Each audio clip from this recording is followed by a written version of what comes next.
Hey, good morning, Jamal. Hello, hello. Oh, can you hear me? Yeah, I can hear you just fine. Excellent. So we have two clips, but there's one clip that I want to pull that we had prior. This clip was on the 18th. Yeah, it was on the 18th. It's Jin Saki. The problem is that Russia and China provide vaccines with no strings attached. I wanted to impeach something Hillary Clinton is saying because she's in the weeds. And this one was already pulled. This was a old one. So I got Saki on pot first, and then Clinton on vaccines second, and Alzando third. So there's one more, you saying? Yeah, but this one you've already pulled. This was one that we pulled on 318. Saki on Russia. Right, right. Saki on China and Russia. Right. The vaccine with no strings attached is that one. And that's the right. And that's the only one for that day. So yeah, that would be it. I want that one for the monologue. Which one? So where is it? Is it third one? So Which monologue you got? all right, Saki so on pot. right. So let's do this. Let's do Clinton on vaccines. Let's make that number one. All right. And let's make the one that you got for Saki number two.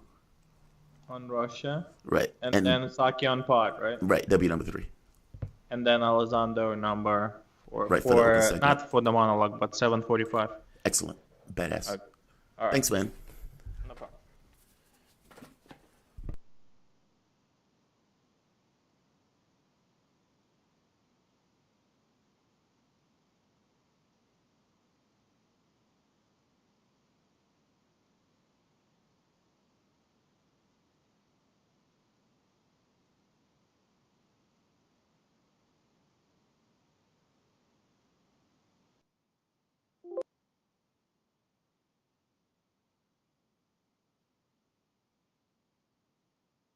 1 minute.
You're listening to Radio Sputnik. Telling the untold.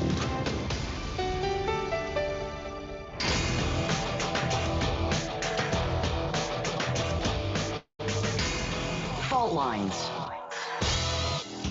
Live from across the divided states of America, it is time now for another edition of the most disruptive show covering news, events, politics, and more from across these divided states and across the surface of our increasingly divided globe.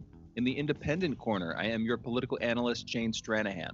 And in the left corner, I am the indefatigable, a burning emperor in the darkness, your political analyst, Jamarl Thomas. And together we are Fault Lines with Thomas and Stranahan.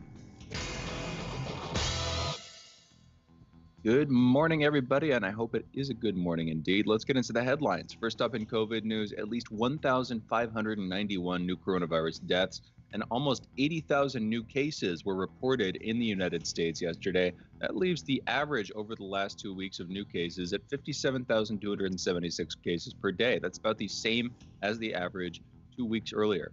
As of this morning, more than 33,000 people in the United States have been infected with the coronavirus, and over 545,000 have died from it.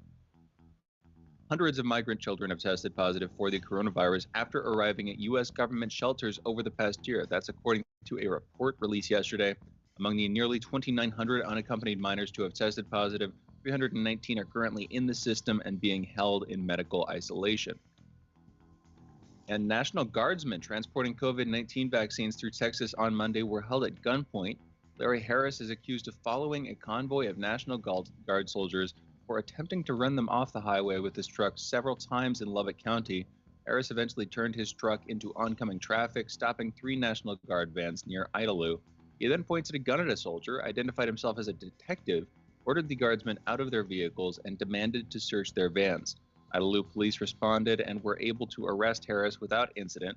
None of the guardsmen were injured, and the vaccines eventually made it to Matador, Texas. It does not appear the vaccines were what Harris was after, officials said. He told police that he thought people in the vans had kidnapped a woman and child. In national political news, U.S. President Joe Biden urged Congress to swiftly pass gun control laws and may take action on his own to stop mass violence. Biden called on the Senate to approve 2 bills passed by the House of Representatives on March 11th that would broaden background checks on gun buyers. He also called for a ban on assault-style weapons. Vice President Kamala Harris is also urging the Senate to pass gun control measures, stating that, quote, "There is no reason why we have assault weapons on the streets of a civil society. They are weapons of war," end quote. Texas Senator Ted Cruz accused Democrats of playing, quote-unquote, ridiculous theater and claimed they were proposing bills that would take, quote, away guns from law-abiding citizens, end quote. He argued that lawmakers should be working to prevent guns from getting into the hands of criminals instead of targeting firearms wholesale. Jamarl, is it just me, or I don't want to say this is all of it. We have had a series of mass shootings, especially the Asian hate crime, maybe sex worker hate crime one, a few weeks ago at this point, less than that, but still. We've had, and then there was the one in Colorado. We've had a couple of big shootings, but this also seems to be stealing the thunder from the migrant crisis issue, as these things do. And I'm not saying that it's artificial or concocted, but do you see that? Does that make any sense to you? It does make sense. It's almost like the bandwidth. The news cycle sense? Yeah, from a bandwidth standpoint, it seems like we have very limited bandwidth in regards to what we can talk about at once. And so one story sucks up the air out of the other story. So it's like if we're talking about Trump, we can't talk about anything else. If we're talking about something else, we can't talk about Trump. It's one or the other, right? And on this, you have the migrants. That is a major, significant crisis. I mean, and the Republicans were basically using the injury and the pain of the migrants just as much as the Democrats were using the pain of the migrants when it was at their advantage. But the moment that somebody gets shot and there's a mass shooting, it becomes, hey, what are we going to do about that? What is Biden going to do about that? And even though the migrants are still there, nothing has changed with the issue. The only difference is now the new shiny object has landed, and we have to talk about the new shiny object, and the, other issues that we have at our disposal or other issues go away. I think the thing is, all of these things are actual issues. I think that's the problem. And instead of us solving one and moving to the next, we never solve one. So we're always in this kind of weird situation of always coming back to something else the moment that it pops up, but it never really actually left. It's just something that popped up in the news. Yeah, agree. That is how it works over the course of years and even decades. And just, man, you would think if we're living in a society that's continuously making progress, like fundamental progress on, whether it's technologically or economically in terms of our ideas, whatever, you'd think we would be able to get over things for once and for all. And maybe sometimes we do, and we just, we herald that and then we kind of forget about it. But it seems like we're stuck in the same set of stupid policy disputes over and over again, and the same arguments get brought up to fight like soldiers on a battlefield, and we're left to pick up the bodies. And usually the bodies are like friendships or wasted time.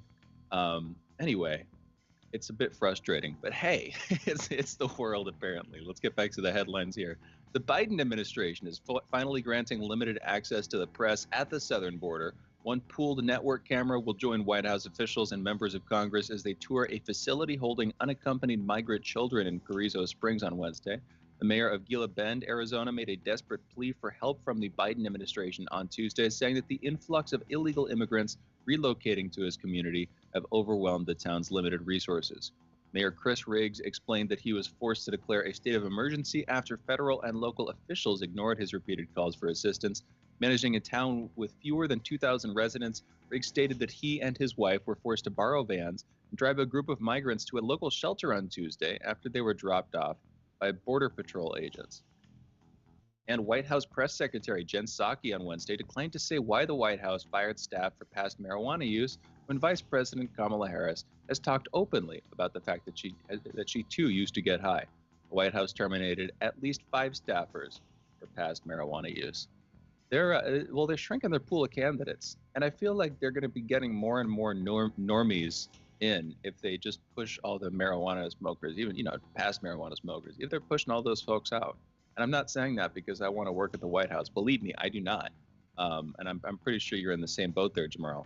It's just they're probably a lot of cool people and a lot of very intelligent and competent and devoted people, not just cool ones, who they could bring in if they weren't being such prudes about the whole weed smoking issue. Anyway, here's the thing. It's not about them being prudes. Wait, just real quick. It's not about them being prudes. A president of the United States can come in and they can be very against pot. And they can fire anybody that uses pot if they want. And we can be mad at them. And you can make this argument of like, hey, you guys are being prudes. Fair enough. But if that president didn't necessarily say that they were on board for it, then fair enough. It's hard to hit them on it. It's their ideological standing of things. Joe Biden came in saying that he was going to make substantial changes in marijuana regulation, that they weren't going to be this way against people who are using pot in the administration, meaning they lied.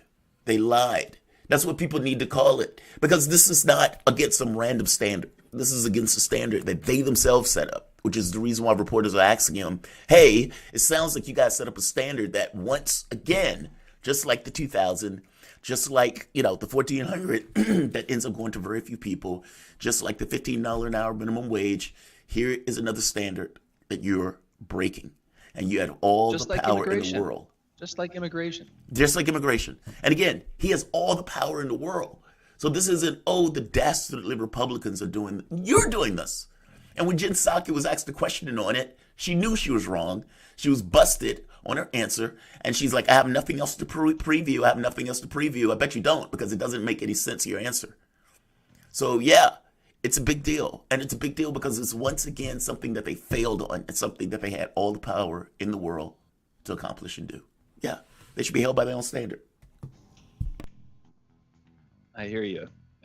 I still think the term prude applies. I like applying prude in non-sexual context. I think it's useful, But hey, let's get back to the headlines. In international news, North Korea on Thursday fired 2 projectiles that are most likely short-range ballistic missiles. It fired them into the Sea of Japan, according to a U.S. official. The short-range ballistic missile launch would be a violation of United Nations Security Council resolutions. But hey, what are those guys anyway?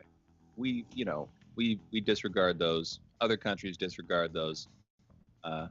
It's just are they worth more than the paper they're written on, or the computer they're written on? That computer can't be worth more than $4,000 or $5,000, and that paper is a couple of cents. So what are they really worth? In Bangladesh, a fire swept through a sprawling Rohingya refugee camp Monday, killing at least 5 people, destroying homes and endangering the lives of tens of thousands of refugees. The fire destroyed at least 3,000 shelters and marks the largest of multiple fires that have plagued the camp this year alone. The number of Rohingya refugees living in Cox's Bazar range from an estimated 800,000 to more than 900,000. Most are said to have fled from persecution in Myanmar. Myanmar denies the genocide accusations and maintains the quote-unquote clearance operations by the military were legitimate counterterrorism measures. Nearly 90% of the votes were counted in Israel on Wednesday, a day after the country went to the polls to elect a new parliament, but there was no clear winner. The deadlock has left Prime Minister Benjamin Netanyahu scrambling to recruit support from enough small special interest parties to give his own party a parliamentary majority. A coalition of opposition parties, secular, centrist, and left-wing, could block Netanyahu's chances by forming a majority of their own. Netanyahu is due back in court in April for a trial on fraud and bribery. We've talked about those trials before with our guest Miko Paulette, who will be joining us this morning at 8:30 a.m. Eastern. We're going to be talking about the results of this election, and we'll probably dip back into that trial for just a moment. Back to the headlines for now, though. A year later than expected, Japan has finally kicked off its Olympic torch relay. Athletes will now carry the flame across all of the country to arrive in Tokyo for the opening ceremony on the 23rd of July. Jamarl, I want to talk about the Olympics for at least a couple seconds here. I like to watch the Olympics. Yeah, I just kind of grew up watching it almost in the same way that you have a fire on in the background, where, you got games going on. These last for weeks. I don't know how a lot of the games work, but you get to see people moving around and doing things on a screen. And that's often entertaining. And sometimes it's even exciting or exhilarating to see particular feats of human excellence. What's your take? Do you watch these? It's funny. It's funny that you describe it that way. The moment that you described it that way, I was like, yeah, he's right. That's exactly the way I used to watch it. Like, it's the thing that's in the background, and it's there. And every so often you look up and be like, whoa, that's pretty phenomenal. But all things being equal, it's kind of like just in the background. And every so often something would happen that would be really interesting. I used to enjoy the competition between states. Like, in nations. It's like, so the U.S. is going against the Soviet Union in this particular thing, or the U.S. versus Russia in this particular thing. Yeah, I used to enjoy that. But to me, it's the competition of it, I think, that's more important, or that was more interesting. As I got older, the rivalries, at that point started to make a little bit more significance, but almost in a way of Washington Redskins fighting the Dallas Cowboys way. Yeah, I agree. I love the way that you put it. Absolutely. Love the way that you put it. Yeah, because that's exactly the way it is. It's just how it came across to me. I'll put it like this: occasionally I'm glued to the screen, but it's not like you're there for week after week after week glued to the screen. I don't know if I had to attend the Olympic Games, I would probably get bored pretty quickly. I'll be honest. And I'm not your average bloke, and I'm guessing the people who are attending that aren't your average blokes either. Blokes or blokesses. They're probably very into it, and no fault there. It's actually kind of cool stuff to be into. Just there are also so many different kinds of sports that you can be watching during the summer games that I feel if you're going to be continuously occupied more or less, you got to have a really wide-ranging set of interests, and it's just not mine. But hey, all the power to you. In tech news, the World Economic Forum is convening the first Global Technology Governance Summit on the 6th to 7th of April this year. This virtual meeting, hosted by Japan, is organized in close collaboration with the Center for the Fourth Industrial Revolution Network. I want to come back to that. Comprising more than 40 governments and international organizations, as well as 150 companies. New technologies will be presented, such as the Internet of Things and artificial intelligence, to build back better. The World Economic Forum's Great Reset initiative seeks new ideas in order to use the disruption of economics, politics, and everyday life caused by the pandemic to catalyze a new approach to how societies are run.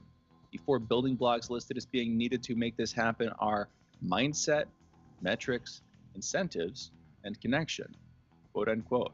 Those sound for the most part like the third industrial and the second industrial and just the industrial revolution in toto to me. Those kind of remind me of how that worked. Klaus Schwab, the boogeyman that a lot of people bring up, also the main guy behind this in terms of the ideas here and in terms of organizing it. I'm sure this is being done, with his strong approval, with his glowing approval.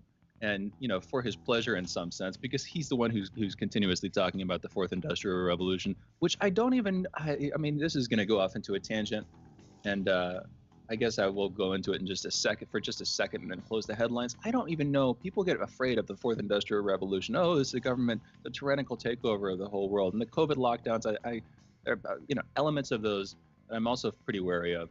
But the fourth industrial revolution as a whole seems pretty milquetoast to me. And I've heard somebody put the idea across, okay, if this is the post-industrial era that we're entering into, does that mean that we're entering into a higher stage of human development? Or is this in some sense a regression because we have lost our focus on manufacturing, on actual baseline productivity? We've ceded the ground to China, and instead of making things, we're making connections between things, i.e. sitting at a paper trying to connect dots and reorganize the chairs on our Titanic, our productive Titanic, to some slight gain. Is that how we're going to be using AI? I don't know. It's a pretty dismal take, but there are moments in the night looking up at the ceiling where that feels right to me. Jamarl, we've got to go to a break, but what do you think? Like 30 seconds. Look, if there's a mistake in the way that we've prosecuted this, the mistake isn't now. The mistake was the logic that we've been operating on. And what I mean by that is we've taken a specific focus that the goal is profit. How much profit can we make? The thing is that the manufacturing was secondary to the profit. And now we found ways to ignore the manufacturing, just focusing on the profit. This is not a fall. This is a making more accurate the logic of our process. That's it. The cause and effect of it is secondary, but this is making it more accurate, more specific to the original intent. How do we make as much money as possible? And what we're realizing is that manufacturing is not entirely necessary to do that, which means where are these people going to work? That's why people are terrified of it, because they realize that the goal is not them having a job. The goal is people finding ways to make profit. Those are your headlines. A happy morning. You're listening to Fault Lines with Thomas and Stranahan. We'll be back in a moment with the Soapbox segment. Fault lines. By Any Means Necessary is your guide to the movement and efforts shaping the world around us, from mass incarceration. No longer am I interested in or concerned with prison reform. I am interested only in the eradication of prisons. To the battle between police and water protectors. It was a pretty punishing disregard for the sanctity of human life, that unleashing water cannons on peaceful, prayerful water protectors. From efforts to protect the environment. The climate movement is ready to, with plenty of opposition research and force and strength, along with, the right of both science and morality, to fight them on this. To the movement for Black Lives. When I first saw the Michael Brown video, and I saw that it clearly contradicted the narrative put forth by the Ferguson Police Department and by police supporters in general, 3 words came to mind: color me shocked. Stay tuned to By Any Means Necessary, 5 days a week here on Radio Sputnik.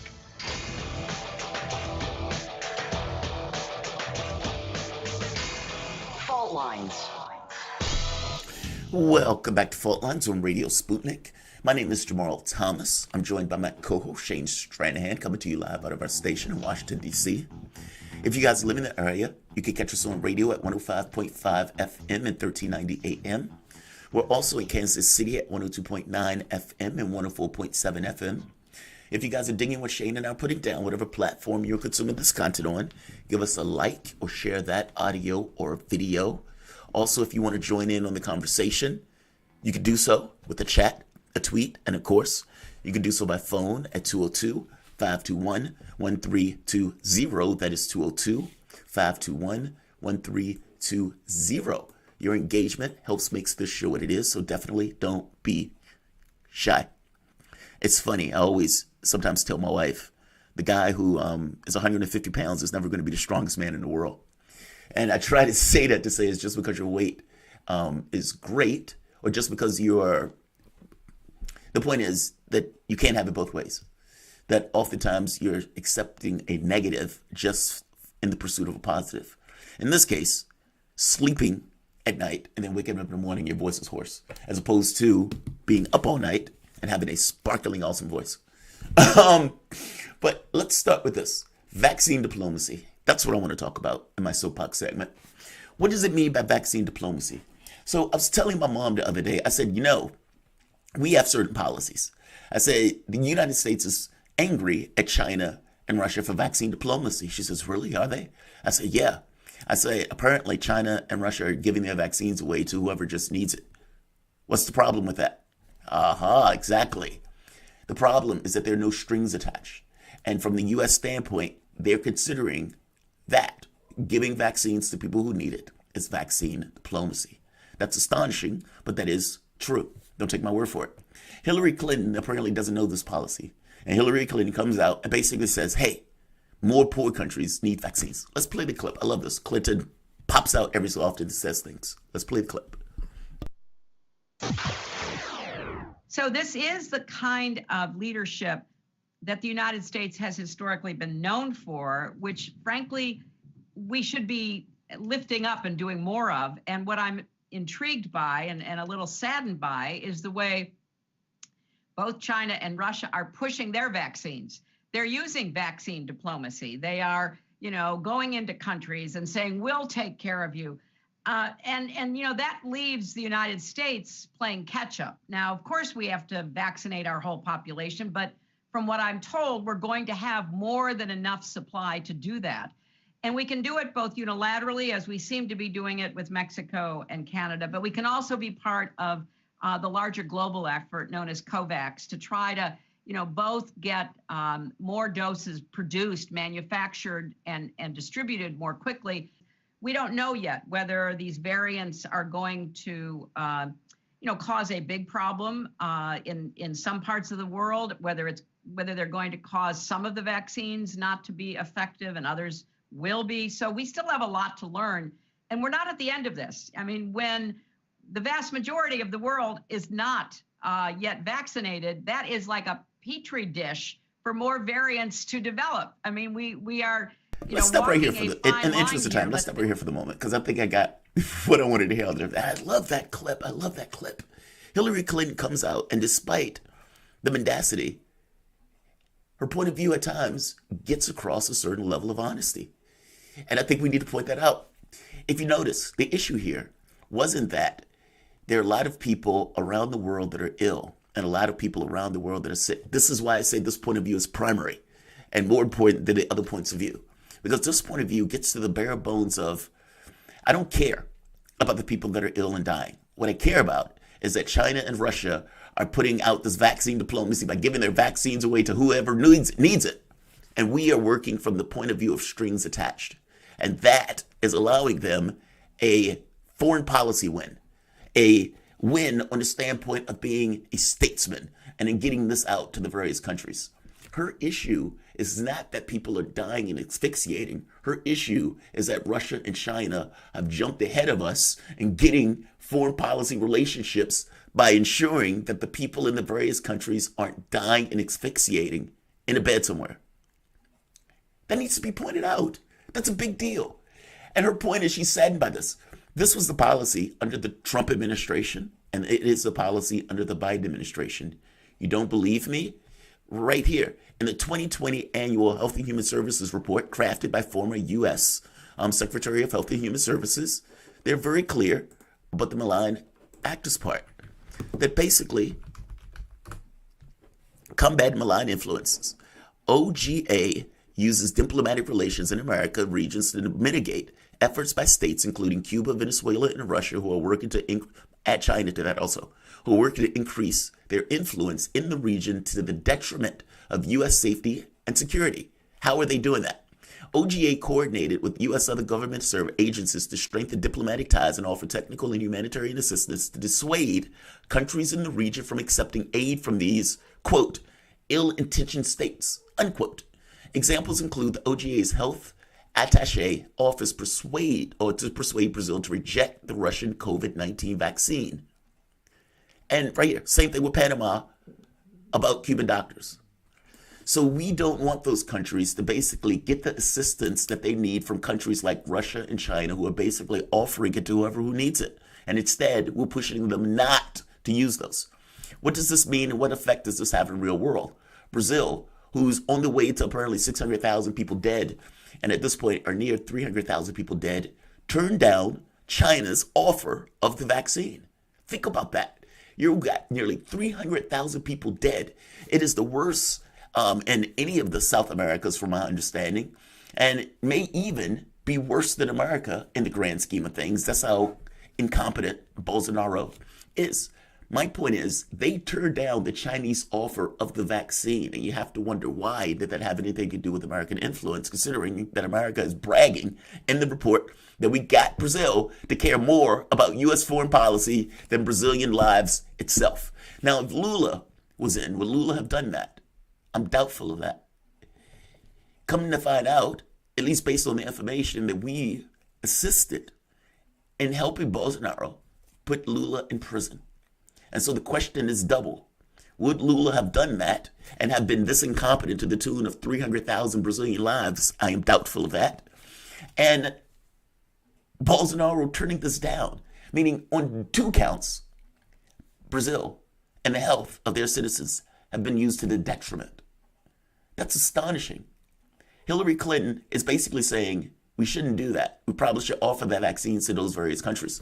We do have access.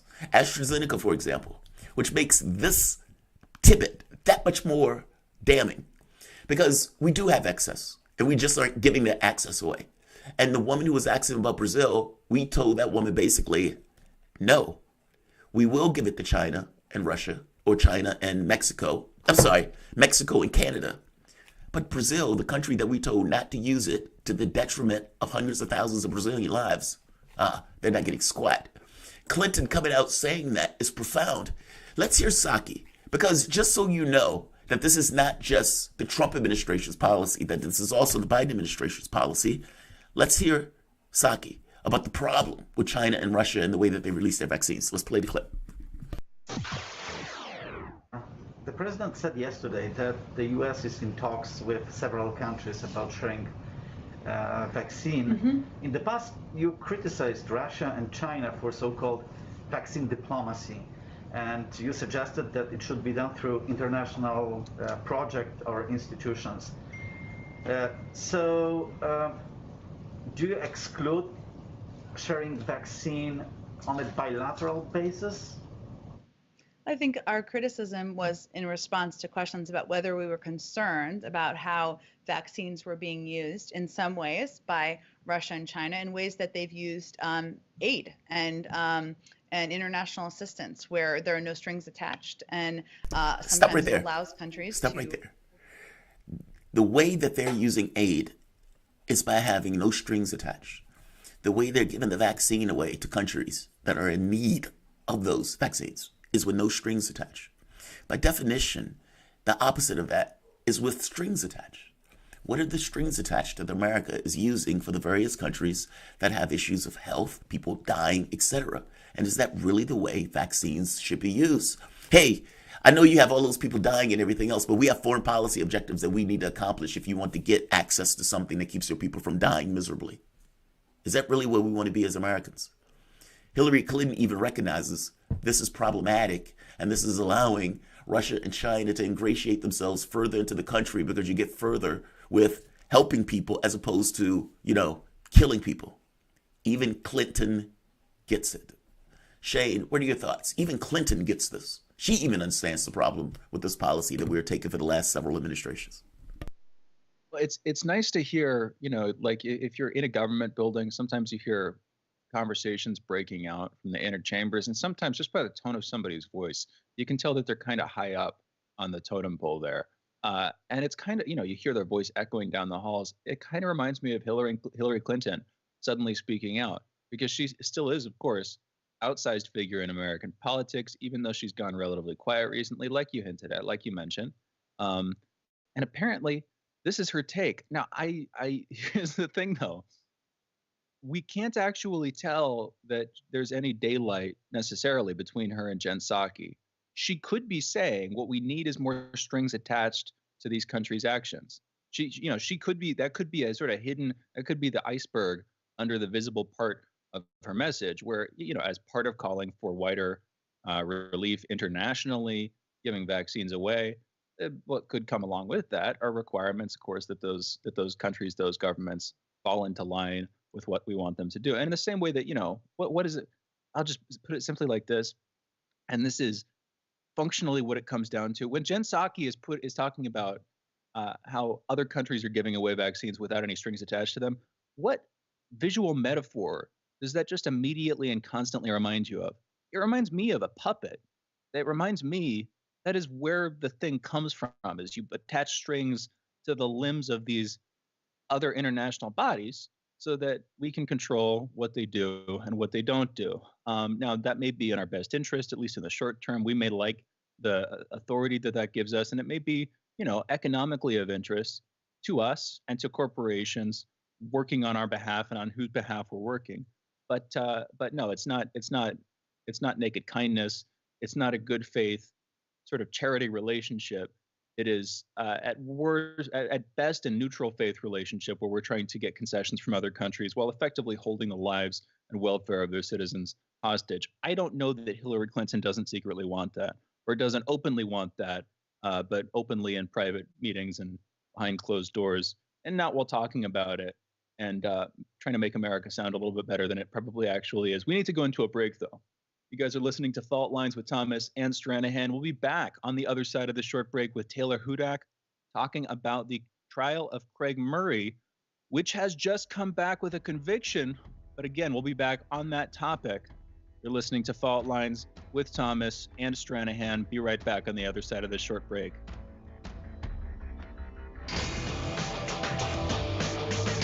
Fault lines. You're listening to Radio Sputnik.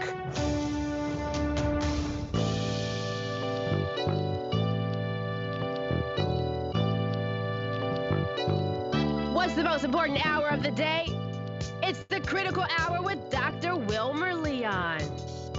On this show, we don't just deliver the latest headlines, we divide the real from the fake. Tune in to hear from some of the most brilliant political minds of today, get in-depth news and analysis that goes beyond the surface and dig straight into the details. Set your clock to the Critical Hour for a news perspective unlike any of those other guys. Tune in to the Critical Hour with Dr. Wilmer Leon, weekdays 6 to 7 p.m. Eastern, and catch us on Facebook Live. You're listening to Radio Sputnik.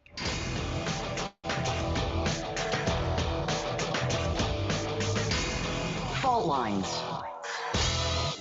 Welcome back to Fault Lines on Radio Sputnik. My name is Jamarl Thomas. I'm joined by my co-host Shane Stranahan, coming to you live out of our station in Washington, D.C.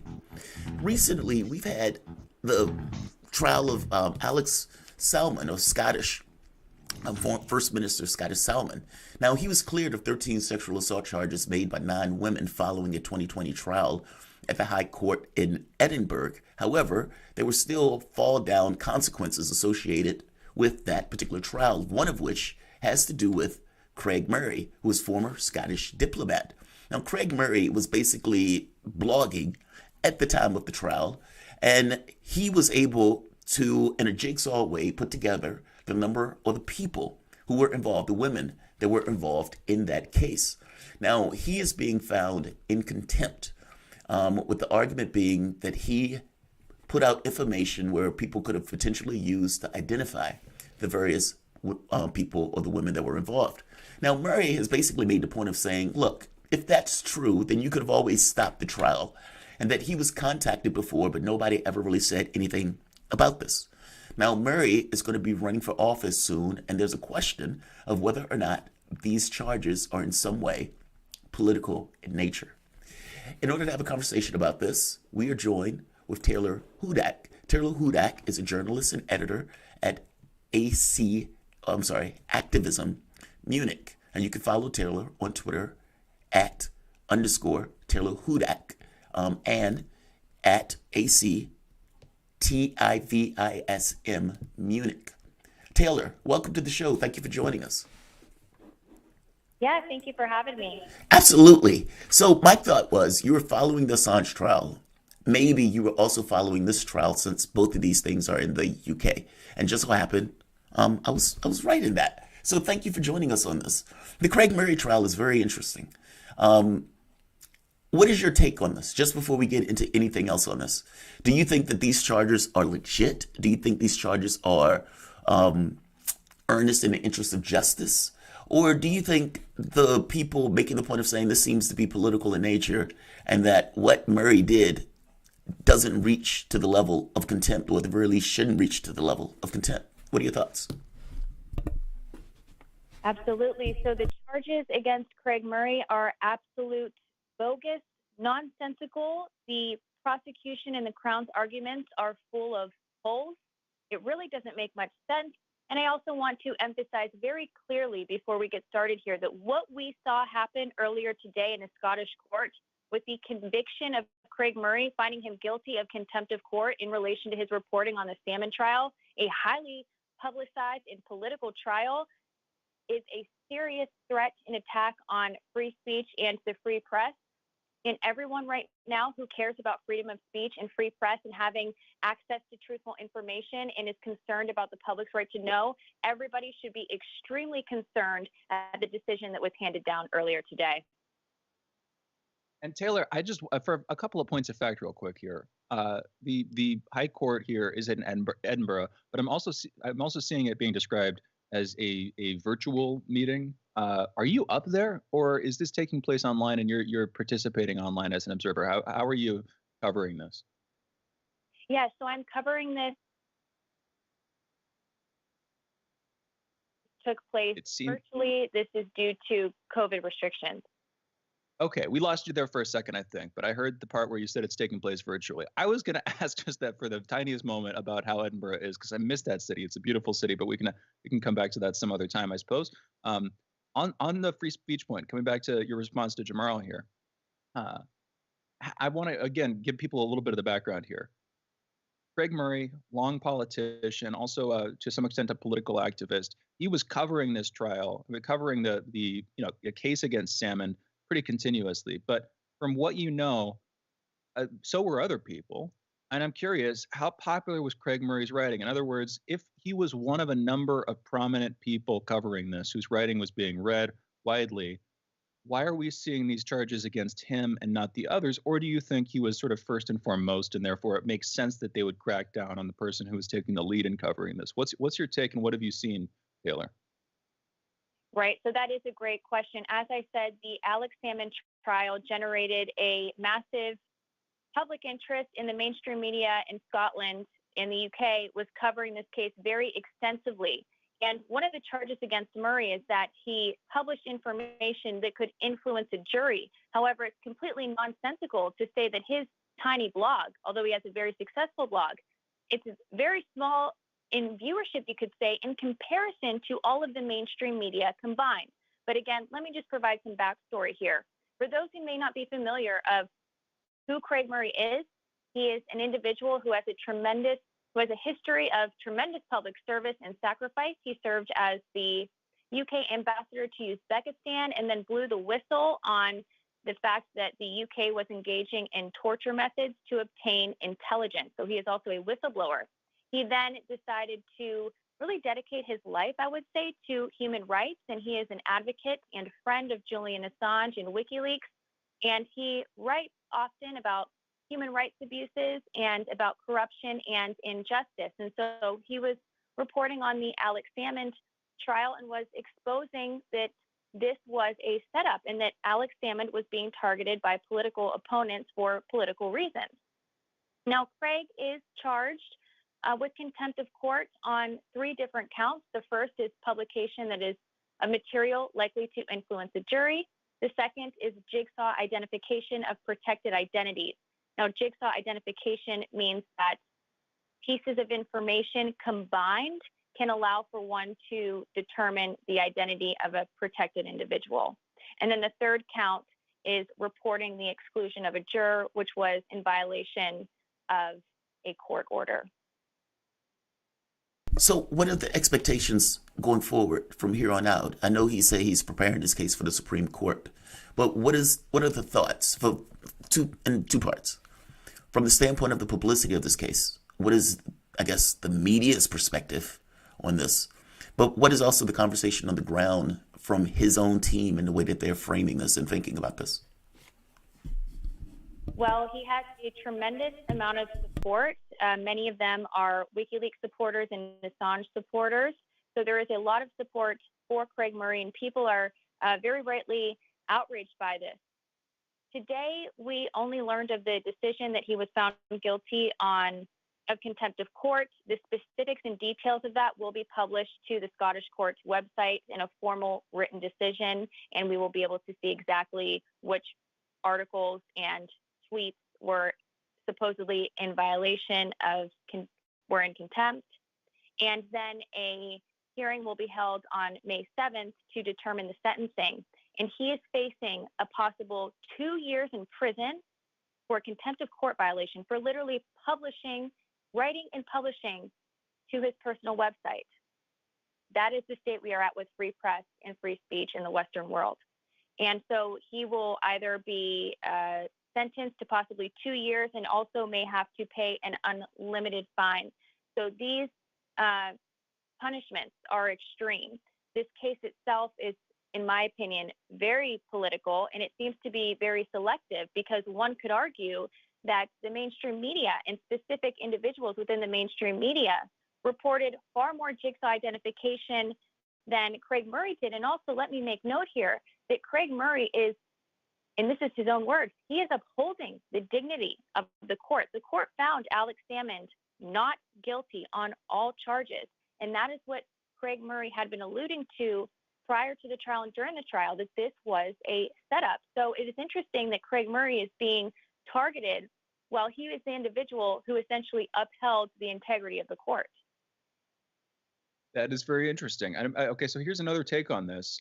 How is the press covering this? And how, if you say he has public support from people who also support Julian Assange, but admittedly, I'm guessing a lot of folks in the UK are just sort of politically detached. So for those who are more politically engaged, for those who are watching this trial and we're watching the Salmon trial closely, what would you gauge his level of support being? And then back to the first one, how's the press covering this over in Scotland and over in the UK generally?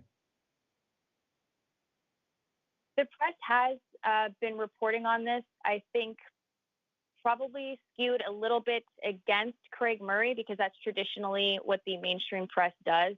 Whenever a person who is a true dissident is in a situation of they're being targeted by the state, the press tends to not cover them favorably. As far as independent media coverage, there has been a little bit of it, but I do believe that with this latest decision of finding him guilty of contempt, I think it's really waking people up. I think we're going to see more people in the mainstream press start to report on Craig's case more favorably, because what tends to happen, and I noticed with the Assange case, is that the more you oppress an individual or a certain cause or a movement, what happens is that it just really ignites more and more people to join the movement and to really fight back even harder. So I think we are going to see that.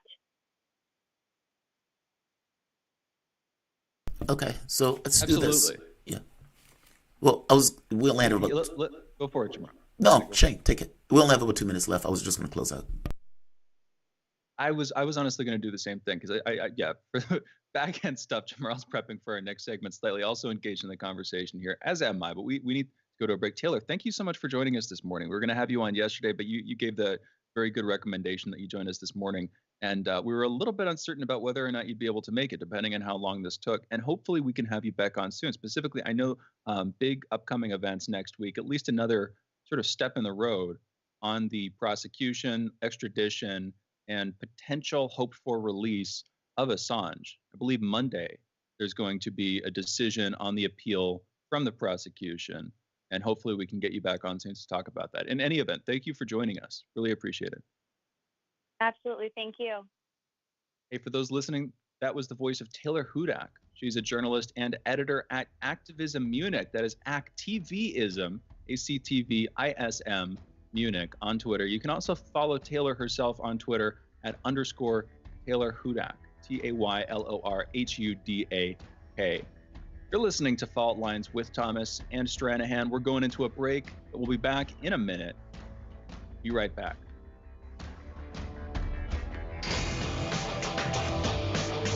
Fault Lines. Epidemics and pandemics could kill millions of people, and they actually did. Centuries ago, deadly outbreaks called the Black Death, the Plague of Justinian, and the Spanish flu ravaged countries, empires, and whole continents. Some of these diseases are still present around the globe. Others have become a thing of the past. Discover how these ancient and not so distant outbreaks from previous centuries differ from modern-day SARS, MERS, and coronavirus pandemics. Listen to our new series, Outbreak: The Deadliest Epidemics in Human History, this week on Radio Sputnik.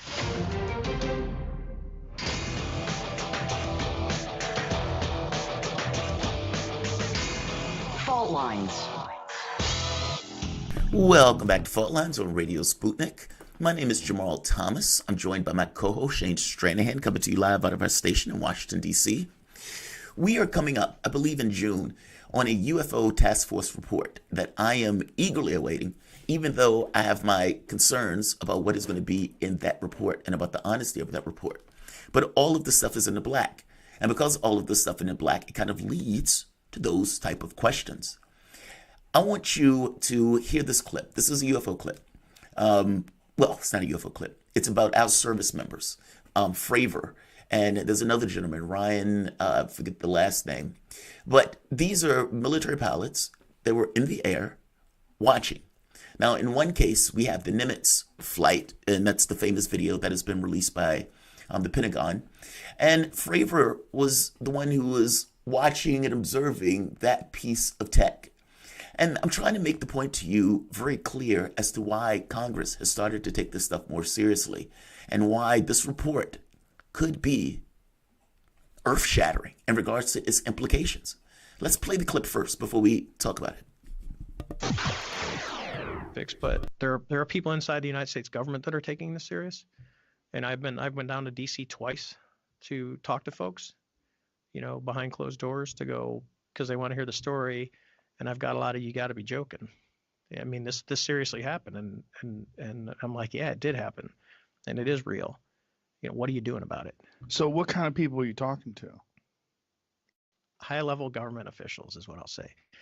I hope that I'm helping them, helping give them a voice. And when I went to DC and met with 2 of the 3 branches of our government, my perception was that they took it pretty seriously, and they were asking some hard questions to the superiors in the Navy that were sitting across from me. And I think that is why we see that reporting system that was put in place by the Navy today. Yeah, what is the reporting system now that exists? I don't know. It's classified. The reporting system is classified, but I do know it exists, and I do know from other encounters, or whatever we want to call them, that have happened recently from some of my friends that it seems to be working at the very least. What makes this material so special? Now, in some cases, this material was told it's special. Through analysis, guess what? Not so special. But some of it is absolutely special. I won't point out which ones on that slide, but there are some that are absolutely special and have been briefed to some very, very senior levels of this government. And they do remarkable and extraordinary things, and they're built in such a way that to this day, we still can't replicate it. To this day. So you heard a few people. The first one was Fravor, the commander, again, the person who was up in the air up on the Nimitz. The second one you heard was Ryan Graves. He, again, also USS Roosevelt. This is another one. And Luis Elizondo. This is the gentleman that I've been fighting hard to get on the show. I've done videos where I shamelessly beg Louis to come onto the show. And like I said, oftentimes these guys are wasted on some of the other hosts who don't necessarily all that much care about the subject, even though they would ask. I hope you understand the gravity of what's being said here. Ryan Graves just told you something that you should say, wait a minute, that doesn't make sense. Unacknowledged is one thing. Meaning if the U.S. government is taking a position that, okay, this isn't real, we don't know anything about this, we don't keep this information, that's one thing. It's something entirely different where we acknowledge that there's a there because we've changed our system. And people are giving us things that we can't explain in this system. But we're not going to tell you anything about it. Meaning acknowledged, unacknowledged is very bizarre. And something hard to wrap your head around when the public is like, wait a minute, you know something, but you're just not telling us? Yes, we know something, but we're not telling you about it. And Luis Elizondo, who's making the point that this is not just pictures, materials. What does that mean? Materials. We have materials that we can't replicate. We have no idea how they were processed. We don't know. And their point is all of these questions exist. My question is whether or not this is going to be dealt with in the congressional report that's released to the public, considering a lot of this stuff is still in the black. You only got to see 3 videos.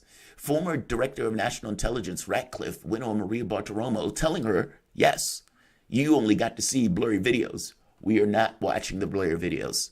There's a lot of stuff that these guys are getting their hands on. You even heard Graves making the point that says, yes, they're taking this very seriously. And my conversation with them, because they are basically concerned since they have no idea what it is. The catch is, though, we've always been investigating this stuff for the last 50, 60 years. The question becomes kind of what Shane alluded to the other day. Why now? You guys have been researching this stuff for decades. Why is it all of a sudden coming to the forefront now? And regardless of what the answer to that is, the larger point is that there's a reality to it. There's a there. Whether it's us or whether it's not, there's a there. And all of these guys are saying it's not. Maria Bartiromo, feeling herself from the Dan Radcliffe interview, brings on Marco Rubio.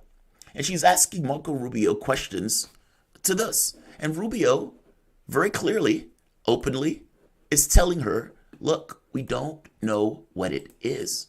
And because we don't know what it is, he says right here, we have things flying over military installations, over military exercises, and over places, and we don't know what it is, Marco Rubio said during the interview on Wednesday.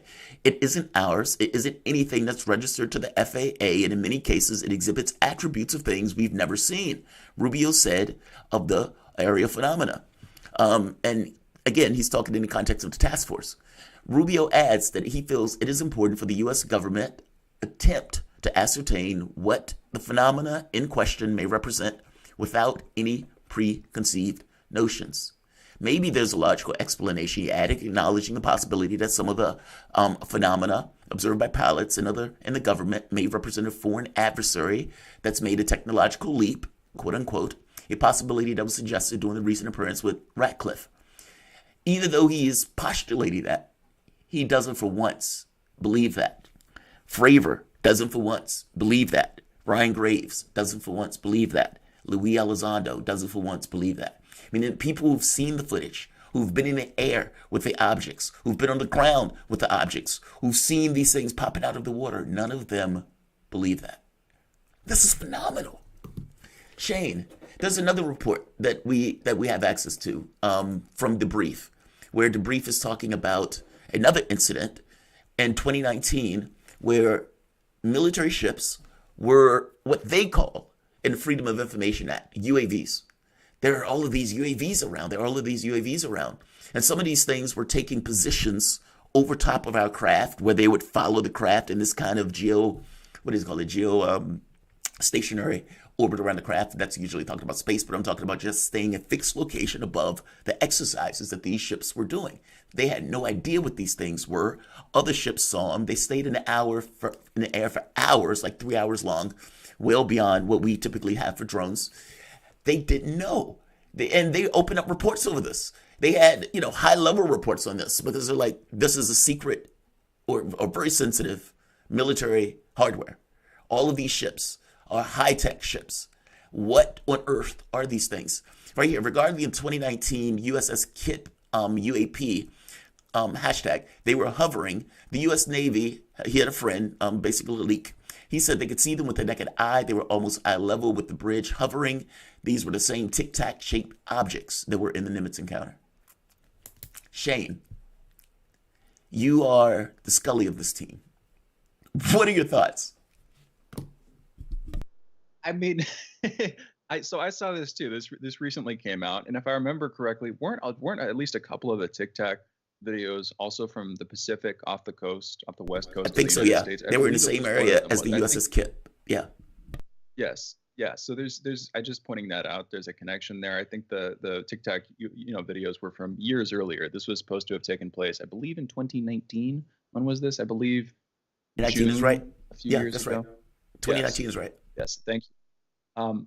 But I mean, here's the thing. I will come back to the other sort of most obvious, somewhat credible explanation that comes to mind, which is these are secret R&D programs, research and development programs undertaken by various states or the intelligence agencies, some secret task force within the intelligence agencies of various communities or other states. And I will point out what's being monitored here are warships. What was being, the drones popped up around, I believe it got destroyers, I don't know if there were carriers. I don't think so. I think it was just, smaller to moderate sized warships off the western coast of the United States. That could very well be an espionage program or really just a spying program, sort of SIGINT from the other side of the Pacific somewhere. That also comes to mind as a credible possibility. Now, these drones were flying for a long time, and you have to wonder, okay, if they were seen flying for a long time, and the U.S. Navy and the groups they brought in couldn't identify where they took off from, well, then you've got to add that onto the flying time, if that makes sense. There's how long you see them for, and there's however long it would take them minimum to get, from and then back to wherever they took off from, and you got to add that on. Well, they were up there for like 3 hours. They were up there at least 3 hours. For multiple hours. Yeah, which is a lot longer than commercially available drones can fly for. But of course, if we're talking about a state actor here, we're not talking about commercially available drones. We'd probably be talking about very advanced lightweight batteries and energy efficient propulsion techniques and all that stuff that I know the surface of, but I can't get into. I guess my point here is this is still totally within the realm of possibility of it being another state, which also springs to mind as a fairly credible, that's, I think, the alternative that a lot of people bring up. Now, it does come back to the question. And I think one thing you raised off the air, and you could get into it now if you're willing to. Why is it the US? Why is it that organizations and individuals based primarily in the United States are the ones who are being courted by the US media, are the ones who are coming out successfully with these disclosures? Why are they being covered in the New York Times, the Washington Post, other sort of leading outlets in the US? Why is it happening over here? You've had reports of these sightings around the world. You've had, government cover-ups apparently, or at least government investigations into these things that were never disclosed fully to the public. You've seen that in other countries. Why is it happening in the United States? It could be that we have some sort of unique connection with whatever extraterrestrial entities some people might suppose are out there, or it could be that we have some unique advantage to gain from disclosing these things if they are, projects being undertaken by our and other governments. I think it's that. I think it's the advantage. I would say this, though. I don't want you to uber focus on one, because uber focus on one misses the point. You have to deal with Fravor, who is not talking about this like it's like it's a drone. He's talking about this like I was engaging a ship. You have to talk about it from the standpoint of graves. You have to deal with all of the claims that were being made by these personnel. You have to deal with the videos that are out that we're, not just us, but that Congress is seeing. That Congress is not coming to the appraisal of these are just drones. They're coming to the appraisal of, oh my God, these are ships. Like, it's not just, you can't get uber focused on one because there's such a cacophony of information. And if you zero down and say, all right, I'm going to ignore all of the other data and just focus on this one very point, you miss it. I think you miss it. Especially from the commentary from the people that were either aboard the ships or the commentary of the people that were in the air. Like, it's phenomenal. Oh, I hear you. This very specific case, though, yes. This could be military tech because it comes across as a drone. This is the threshold that I'm using. Is there any, I don't know exactly what it would be, though, because if these are secret R&D programs, we don't know what level of technology could have been reached over recent decades by our government or other governments, by these small groups. If they were just doing intensive R&D on their end, at sites that we don't know about, all that stuff. I don't know. There has to be an explanation. This is not mass psychosis, is another way to put it. You don't get instruments and individuals misreporting this stuff on that scale. So there is a there. It's just what it is. I guess what I would try to do is my test, and we've got to close it here. Is there any proof here? What can we see? Is there something that passes the sort of critical threshold of believable evidence one way or another? And where does that lead us to go? But we got to follow this conversation up on the other side. We're going into a break. We'll be back in a minute with headlines and another 2 hours of this morning show. Be right back.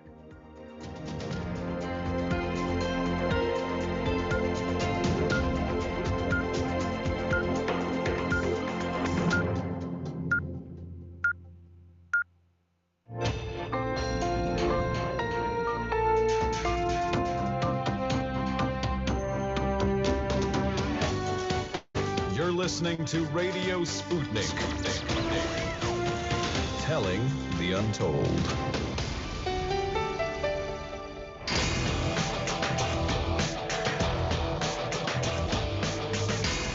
Fault lines. Live from the divided states of America, precipitously perched at the edge of this resilient and exploited globe, welcome to your context lens for the American perspective. In the left corner, I am your ever-vigilant, indefatigable political analyst, Jamarl Thomas. And in the independent corner, I am your political analyst, Shane Stranahan. You are listening to Fault Lines with Thomas and Stranahan. I'm going to have to change that to precipitously perched at the edge of this resilient cosmos, depending upon what that report says. And look, Shane makes a really good point, guys. I mean, you've heard me say it's either us or not. Both of those are phenomenal realities. And either Congress is engaging something that is us, that is so wild that it doesn't look like us, and that they are not let in on. All of that is phenomenal, and all of that is interesting. So My basic point that I like to emphasize is that there's a there there. And for the last 80 years, all of this has been called a conspiracy theory. And in 2 years, that world has basically, fundamentally, irreparably changed. Let's go to the headlines. In the news, at least 1,591 new coronavirus deaths and 79,114 new cases were reported in the United States yesterday. Over the past week, there's been an average of 57,276 cases per day, about the same as the average 2 weeks earlier. As of this morning, more than 30,033,800 people in the United States have been infected with the coronavirus, and over 545,000 have died from it. You know, it's interesting. We're still seeing that dynamic where in the beginning of the week, the number is smaller. In the beginning of the week or towards the end, the number goes up. If I'm not mistaken, the number was well under 1,000, and the 1,500 is like twice as much as we were seeing prior. The same thing is true with the number of people who are infected. I think it was 35,000 people that were infected either the first part of the week. The only reason I know that is because in France, there were 35,000 people infected. France is much smaller than the United States, and they were putting down lockdowns. But I guess my point is this number is popping up again in the middle of the week. We will see within 2 or 3 weeks if there is an increase based on spring break and everything else and the number of deaths and everything else. But right now, this seems to be the norm pop up over the week. It's not necessarily indicative of a hike. Hundreds of migrant children have tested positive for coronavirus after arriving at the United States government shelters over the past year, according to the report on Wednesday. Among the nearly 2,900 unaccompanied minors who have tested positive, 319 are currently in the system and being held in medical isolation. You tell me something, and I just posing this as a hypothetical. The countries that the people are coming from, be it Honduras, be it, many of the South American countries. I'm focusing on Honduras only because of the coup that was in Honduras recently. But they're dealing with gangs, they're dealing with all sorts of violence, they're dealing with all sorts of drugs, all of these things, all of these horrendous conditions. That we get a mother who loves their child every bit as much, maybe even more, than you and your mom loved you. And yet, sending that child away from that situation, on some level, it gets across the levels or what they were dealing with in their home countries that they just send a child away like this. The child gets here and is accepted and gets some of the best medical treatment in the world. I guess I'm trying to get across to people that it's not insane for people to take this tack of sending their child away if they think that there's going to be all sorts of violence that they're going to deal with where they are, even if they believe that the short-term conditions that the child is going to have to deal with are horrible. They're not going to be as horrible as where they are located. Our laws wouldn't allow it. It wouldn't even allow it under Trump. It's certainly not going to allow it under Joe Biden. National Guardsmen transporting COVID-19 vaccines through Texas on Monday were held at gunpoint. Larry Harris is accused of following a convoy of National Guard soldiers before attempting to run them off the highway with his truck several times in Lubbock County. Harris eventually turned his truck into the oncoming traffic, stopping 3 National Guard vans near Edula. He then pointed a gun at a soldier, identified himself as a detective, ordered the guardsmen out of their vehicles and demanded to search the vans. Edula police responded and were able to arrest Harris without incident. None of the guardsmen were injured, and the vaccines eventually made it to Matador. It does not appear that the vaccines were what Harris was after, officials said. He told police that he thought people in the vans had kidnapped a woman and a child. So he thought National Guard troops had kidnapped a child and kidnapped a woman and a child. More importantly, and more interesting, the National Guard troops, I would imagine, soldiers, defenders of this country, National Guard after all, were there to defend the vaccine. Meaning we thought that the vaccine was of sufficient value because of the number of people that it would help and save, that it demanded our national troops to defend. Our national troops were taken down by one guy with a gun? Is that what I'm understanding in the story? And I shouldn't, I don't mean to focus on that, but the entire point of those guys being National Guards is to be National Guards. How does one random guy with a gun, get the jump on him?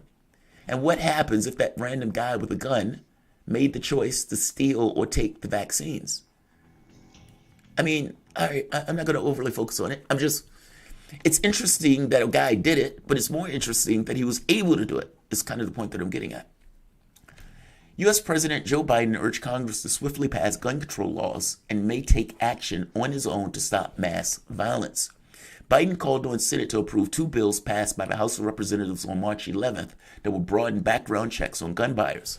He also called for a ban on assault-style weapons. President Kamala Harris is also urging the Congress or the Senate to pass gun control measures, stating, quote, "There is no reason why we have an assault weapons on the street of civil society. They are weapons of war," unquote.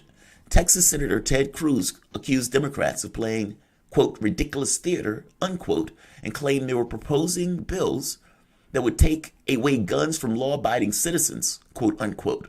He argued that lawmakers should be working to prevent guns from getting into the hands of criminals instead of targeting firearms. Well, it's not like Ted Cruz is all that much for, if I'm not mistaken, background checks and all of this other stuff. Also, the posturing that Ted Cruz took. He is one of the swarmiest, slimiest of politicians. And he gets up there and starts screaming about he's for prayer and how prayer is great and all of this other stuff, just pontificating about stuff that doesn't make sense. You're not there as a theologian. You're there as a politician. And your job is to pass legislation that is in the best interest of this society, whether you agree with it or not. Meaning you can have those fights, but this arguing about prayer is utterly nonsense. He is the worst of what it is in regards to politicians that go to Washington. And yeah, I should play that clip. I should get that clip and play that clip of Ted Cruz. It is appalling. Like, it is so insufferable, to put it in perspective. But Shane, I don't know if you have a comment on the gun debate. I've gotten to the point where I don't even have the conversation because I'm sick of the conversation. I don't believe that Americans care about mass killings. If they did, they would do something about it. And for Joe Biden, all of a sudden, it's like, yeah, I'm going to take action on this. I'm going to be strong on this. Gets across how unstrong, how weak he was on the $15 an hour minimum wage. Yes, I'm a bitter ender on that. If you're going to say, I'm so angry about this. The urgency of the moment needs to be met immediately, right now. I'm Joe Biden, I'm president, I'm all powerful. I need to do something about it, so much so I'm going to pass an executive order. Then what does it mean about the $15 an hour minimum wage? Why were you so weak on that? Why were you so incapable of doing something about that? But you all of a sudden can do something about this. It brings it all into perspective. The moment that you can take a position on one particular policy. If you have the capabilities of mind and thought and speech, when you can make some kind of argument about this, fair enough, do your thing. But I'm making the point that it also draws a weird circle around how little you actually cared about human beings, heroes, as you called them, making $15 an hour. You didn't care about those people at all. You basically just lied in order to get into office. But on this, all of a sudden, you're going to be all powerful. I believe it when I see it. At the end of the day, though, Congress is sending prayers. That's all Congress, lawmaking body, has to offer, once again, on mass killings. Shane, what are your thoughts on this? In fact, we'll come back to you. Oh, I'm sorry. Go ahead. You're here. Well, no, you're good. It's a little bit confusing. This is, in some sense, I would see this as a dress rehearsal for campaign fundraising. This is the kind of issue that each party can use to, bring out the dollars. Not bring out the vote quite yet, bring out the money for sure. But, we're still a little ways away from the midterms. So it also just takes over the news cycle. I mean, on the specific issue, it's always, it's weird because people die here. But this, for me, feels a little bit closer to talking about the royal family or something like that, because it is an interminable issue, and it takes up a lot of people's conversations. And frankly, most of the conversations we have about it are going to be moot. And I know that the whole conversation has become such a political football that each party is just going to use it to their benefit endlessly for as long as they can. Another one of those policy wars that, like literal wars, can be used to make money. And they will continue to do so for as long as they feasibly can. On the specific issue, though, I have mixed feelings. I'll be honest. I've never owned a gun. I had a fun time shooting a pistol not too long ago at a firing range, of course, and that was good. That's an interesting experience that I'd recommend for anybody if you're ever into that kind of thing. On the other hand, people die obviously due to guns. And I think fundamentally what the conversation usually comes back to, and what it should come back to ultimately, is the conversation of why are people being driven to kill other people in large numbers. There are deeper problems in our society, probably in our economy, almost certainly in our culture. There are deeper problems that we need to address, and those are difficult to address. And the conversation almost always agrees that we need to address them and never gets down to like, okay, but how? And so it would be cool if conversations about this kind of thing came back to the but how in a bit more depth than they usually do. And hopefully we can have some of those conversations on this show, because I think that's really the issue here. If you had a society of peaceful people and people who weren't being driven to regularly kill each other in large numbers, then access to guns or lack of access to guns, frankly, wouldn't be that much of an issue. Now, maybe that's a pipe dream, or maybe that's actually a way to achieve something. But, our conversations about this tend to rest at the high level on whether or not people should be able, or how easily they should be able to access certain types of guns. And I wish it would be about how to fix society's deeper ills. What's your take, though, Jamarl? No, agreed. 1,000% agree with you on that. Look, I didn't even bother to talk about this because I get sick of the conversation because it goes nowhere. Like I said, I don't think Americans care that people are being murdered in mass numbers like this. I think it pops up every so often. People see it and they go about their business. I think on some part they believe it can't be them, that it doesn't necessarily directly affect them, and that they feel some kind of way about it in this kind of esoteric way, not in a flesh to bone way. And so it feels like something that's happening on TV, not something that's happening in real world to other human beings. And you're right. The deeper conversations of why never get raised. If this was a box cutter, he would still try to kill 3 people with a box cutter, even though it's a gun. And I know Congress and Democrats are incrementalists, so they say, hey, stopping 5 people from getting shot with a gun, it's a win when you get 2 killed by the box cutter. It's a win in a way, but is it really a win? Like, what's causing that guy to act that way in the first place? More importantly, and I think let's get to this. We have 2 minutes to get to it. The reason that many people make, meaning this notion of revolution, that people have to keep their guns, because if the government gets uppity, you got to be willing to use those guns to shoot all sorts of people in order to stop the government from behaving that way. And that's an argument that many on the right makes, but it's also an argument that people on the left make. You may not realize this. This notion that revolution at times is necessary and the guns are necessary for that revolution. Now, other people make the case that says, well, government has potbelly helicopters and nuclear weapons. Those guns aren't going to go anywhere.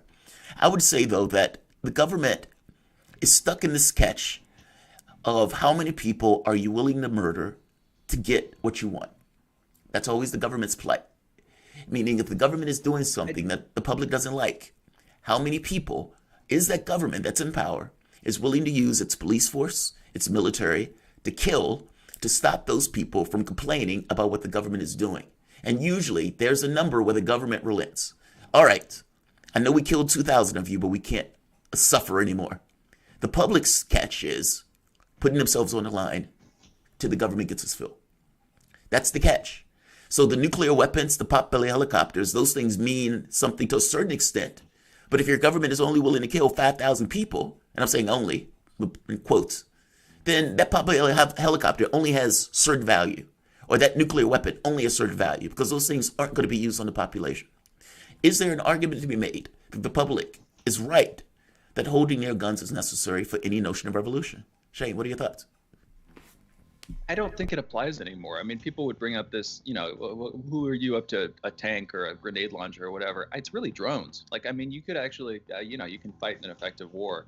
And I'm not recommending that anybody do this, to be clear. You can fight an effective war if you have guns on the one side, a lot of them, and fewer guns on the other side and tanks. Like, that's okay. That's some reasonable enough skirmish or whatever that can go on for a while. But you have drones at this point. And if you got a revolution in the United States or in any other country and you had an armed populace going up against a government, that government, if they have access to, American manufacturing or Chinese manufacturing, if they can buy drones from a country that manufactures drones, military drones, I don't see how you do that. I don't see how that plays out. That goes both ways. Because think of it. I mean, the moment that if something like that happens, you're going to have civilians that are going to put bombs on drones in a heartbeat. That little drone that bought in Walmart, I'm telling you, If the Houthis can do it, 1,000%. But are we talking about that, or is it still guns? I mean, because guns, we've already had this conversation, sort of. But the other point that you brought up, how people on the left will bring this up because they want to. The same thing as a lot of people on the right. You want to have some means of recourse if your government gets truly, truly bad. And where you draw that line varies, and a lot of people have already drawn that line and say our government has walked past it, which is why you see political extremism, political violence, all that stuff. Anyway. The Black Panthers, I mean, a lot of folks who are listening to this undoubtedly know this, but the real push against gun rights, quote unquote, the real push for gun reform, I would argue, and plenty on the left would argue too, started in 1967 when the Black Panthers marched on the capital of California in Sacramento, and Ronald Reagan signed the Mulford Act, which, seriously pushed back on that. And that was where a lot of this started. And so, a lot of people on the right see people on the left as being uniformly opposed to guns or in favor of, gun restrictions, opposed to gun rights, that whole thing. That is not at all the case. That is not the case. I've met those people. It's not the case. I have a shotgun here myself. I don't have an issue with people using guns. It's the other stuff that's around it. All right, so those are your headlines. You guys are listening to Fault Lines with Thomas and Stranahan. We will be back in a moment with the one and only Mark Sloboda.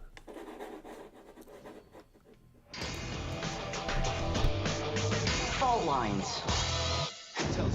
Want to talk? Get in touch with us at radio@sputniknews.com.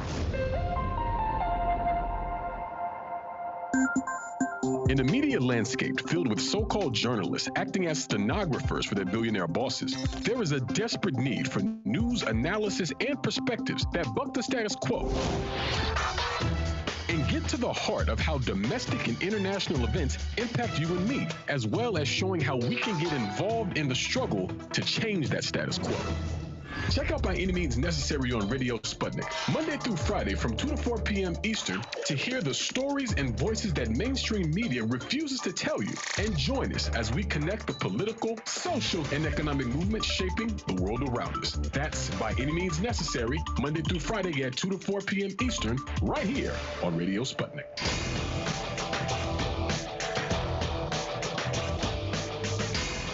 Fault Lines.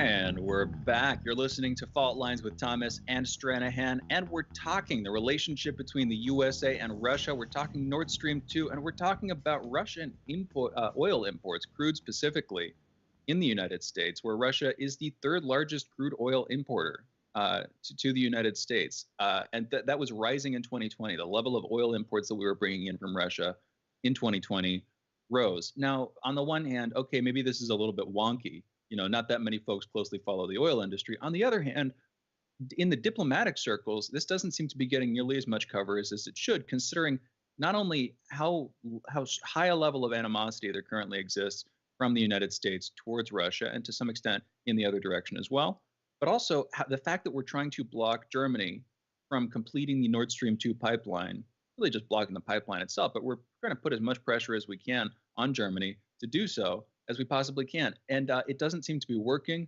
The pipeline is still being built, but just the very fact that we are trying to prevent Germany from getting oil from Russia, which is what the Nord Stream 2 pipeline would contribute to, while our imports of Russian crude are still sky high, seems bizarre to me. And to try to bring some context to this, to get into this conversation about what could be going through the mind of the Biden administration and Trump's administration over the last year, what the Russians might think of it, and how the Germans might view this, we're joined by Mark Sloboda.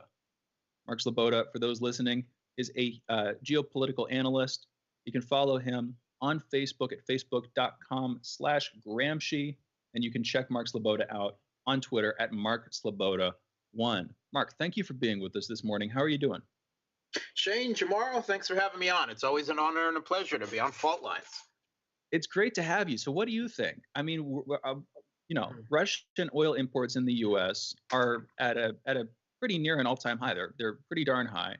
OPEC oil consumption in the United States is down after they lowered their exports, of course, and we played our part in that. But again, we're contributing. We're taking in a lot of this stuff, and this comes as we try to suppress Russian influence, quote unquote, in Europe and at home. And it's as we're trying to combat the development and completion of the second major oil pipeline between Russia and Germany.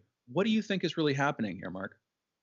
Okay, so first, just a small correction. I'm sure it was just a slip of tongue, but Nord Stream 2, like Nord Stream 1, carries gas from Thank you. Russia. Yes, absolutely. Yeah, Thank you. From to Germany. Yeah. But they are both energy. They're both fossil fuels. So of course, the question is directly related. President Obama was famous for saying rather ignorantly during his presidency, which really calls into question who exactly his advisors on Russia were. But he's very famous for saying that Russia doesn't produce anything that anyone wants. Yeah, that's a really cool, headline and everything, except it's really untrue, considering that the U.S. alone has a $16.5 billion trade goods deficit with Russia. That is, the U.S. imports $16.5 billion more of trade goods a year from Russia than Russia imports from it. I'm sure that shocks a lot of people, right? It really goes to a point of that, and one of the larger portions of that, and increasing in recent years, is oil. And despite ridiculous political claims to self-sufficiency on oil and so forth, the United States still imports large amounts of oil every year. Most of that comes from Canada or Mexico, the U.S.'s two neighbors. But there are other suppliers in that mix. And two of those suppliers have gone dramatically down in recent years. One of them is Venezuela, and Venezuela imports to the U.S. have reduced to nothing because the U.S. put sanctions on Venezuelan oil. It's part of its unilateral illegal sanctions against Venezuela to try to economically starve the country to force regime change on it, right, against the government of Nicolas Maduro. Way to shoot yourself in the foot there. And Saudi Arabia, the OPEC suppliers have had decreasing exports to the U.S. For a number of years now. So Russia, which was already hovering around 4, 5, then 6, now it has jumped to 7% of U.S. imports of oil. And 7%, I mean, how much can that be? Well, how much can it be? It can be 538,000 barrels a day. That's how much oil that the U.S. Imports from Russia. So that's not insignificant. And of course, the real question here is not necessarily, the idea that we're trading with Russia, although it has to be said that the U.S. has imposed 90-some packages of sanctions against Russia in recent years, most of that during the Trump administration, which supposedly everyone believes had good relations with Russia. No, they didn't. I mean, Trump may have wanted one thing. We don't know what he actually wanted, but his foreign policy establishment, the blob, the deep state, whatever you want to call it, they pursued an economic war with Russia. And one Russian oil supplier is actually on that list, Rosneft. Rosneft was sanctioned because it dealt with Venezuela. But the rest of Russia's oil supply remains unsanctioned, and no small part of that is going to the United States.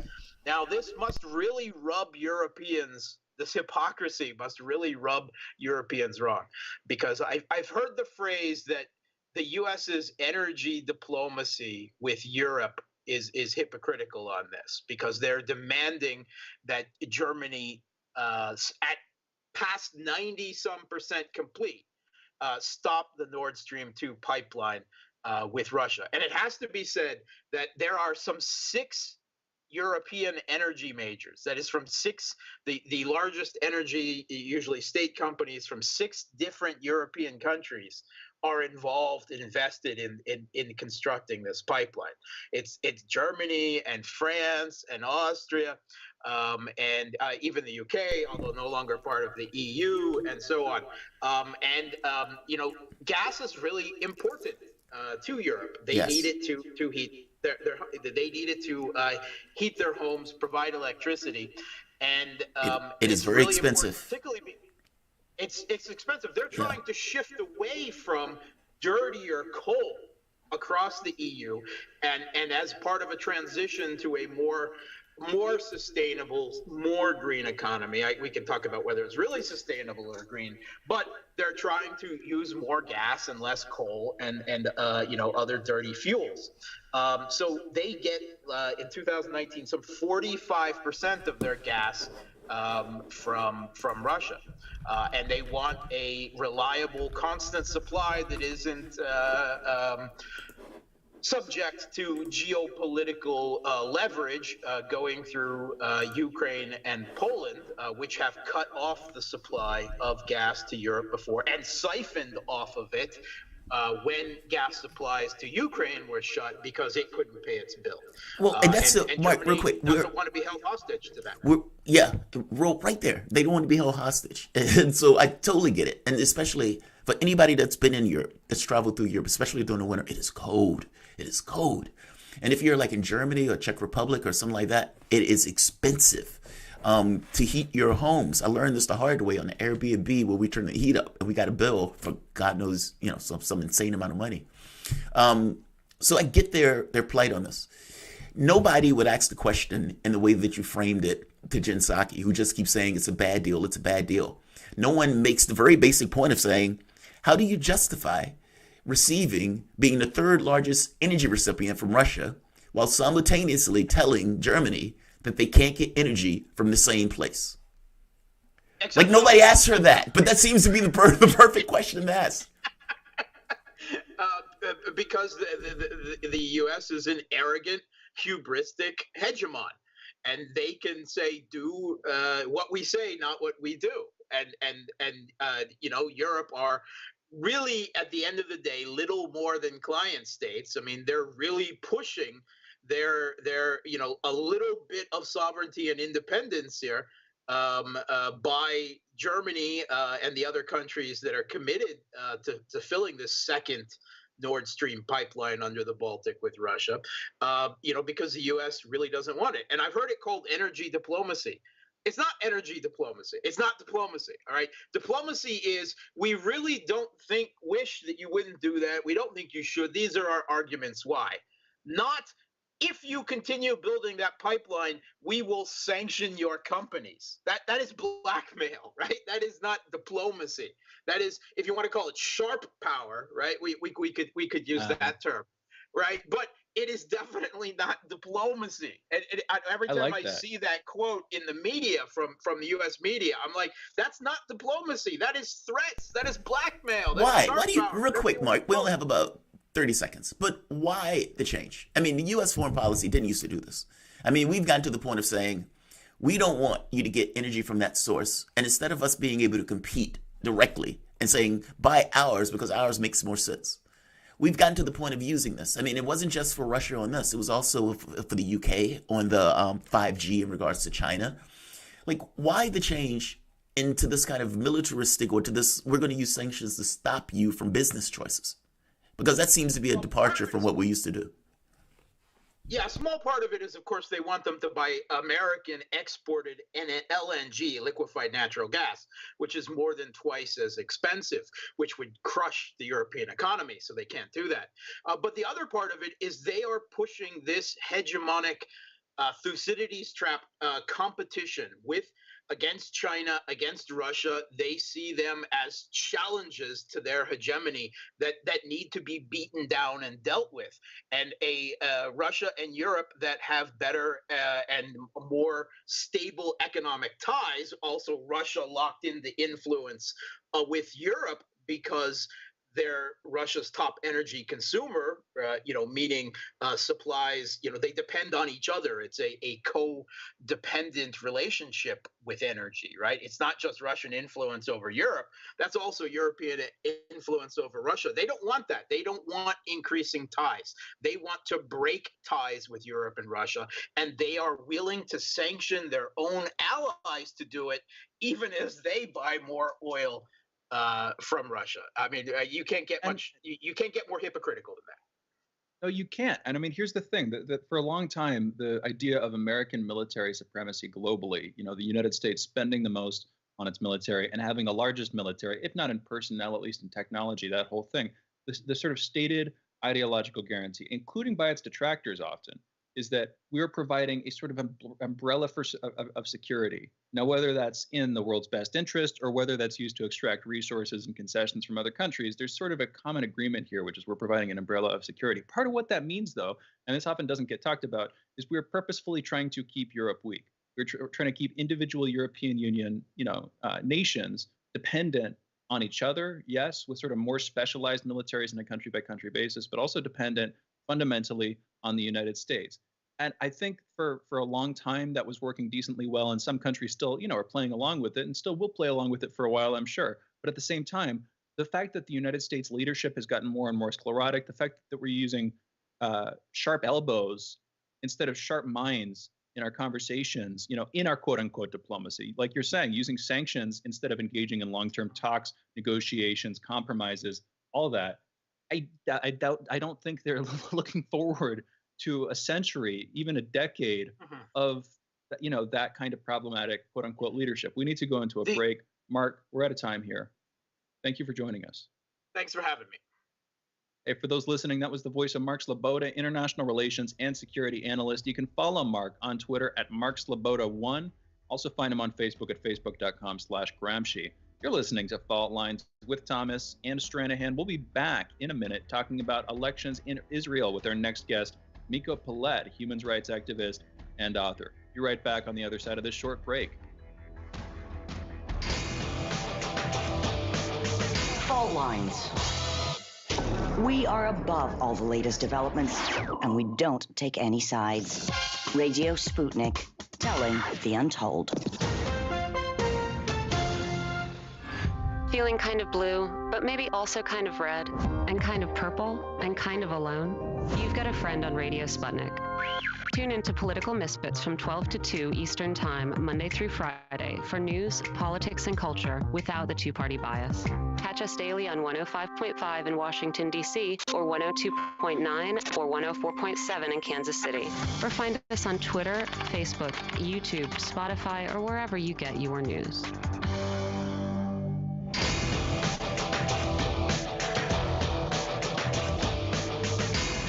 Fault Lines. Welcome back to Fault Lines on Radio Sputnik. My name is Jamarl Thomas. I'm joined by my co-host Shane Stranahan, coming to you live out of our station in Washington, D.C. So Israelis went back for another election, and for the fourth time have come back uncertain on who is basically going to lead parliament or the Knesset. You had a situation where Netanyahu, who was looking for some level of hope that he could basically regain power again, was left lacking in this situation. So in this particular election, this will be the fourth time that he's failed to gain his majority. The Likud party is set to win 30 seats, which again is a decline of 6 seats in comparison to the previous elections. The interesting thing here gets into the Islamic Party, which seems to potentially be the kingmaker, and would be unprecedented if that party joined in with one of the other parties in order to cobble together some sort of power base. But what it looks like, all things being equal, based on the inconclusive results, is that Israel may be going back for its 5th election in 2.5 years. In order to have this conversation, we're joined by Miko Peled. He's a human rights activist and author of The General Sun, Journey of an Israeli in Palestine, and Injustice, the Story of the Holy Land Foundation 5. Miko, welcome to the show. Thank you for joining us. Thank you. Good to be with you again. How are you? I'm doing fine. So this election is very interesting in two ways. One has to do with what seems to be a certain degree of desperation to form a government, so much so that the Islamic Party may actually, in what seems to be an unprecedented change or a change in thought anyway, may actually join in regards to making one of these parties king. Meaning they may play kingmaker in this election. That's by itself phenomenal. But you also have this thing where for 4 times they have not been able to choose a party to lead. Why the difficulty? Like, why is this so difficult? Why is there such division in regards to Israeli politics where they have this much of a difficult time choosing the party that basically will take power? Well, it's I think it's important to remember in the last election, there was a serious coalition, a serious opposition to Netanyahu that actually won, and Benny Gantz, who led that coalition, was about to form a government, and at the last minute, he folded, gave Netanyahu the prime ministership, divided his own party, his own political party, turned his back on his own political allies, and reneged on promises that he made to the voters, and went and worked for Netanyahu, and sat in Netanyahu's government, basically turning himself into a political footnote. Now, Netanyahu is smarter than all of these guys, and he's more savvy than all of these guys, and he's the best horse trader in the business. So I don't think there's any question that he's going to become prime minister. But one of the reasons that Gantz ended up doing what he did, which folded last time, was because his only way forward was to rely on support from the Arab list, which is a Palestinian, mostly Palestinian political party, political list, and he was not going to do that. Now, in today's headlines in the Israeli papers, Netanyahu saying that even just saying that his government would rely on support from any Arab political party is complete madness. It's never going to happen, and it's not, because no Israeli coalition will ever rely on a Palestinian party.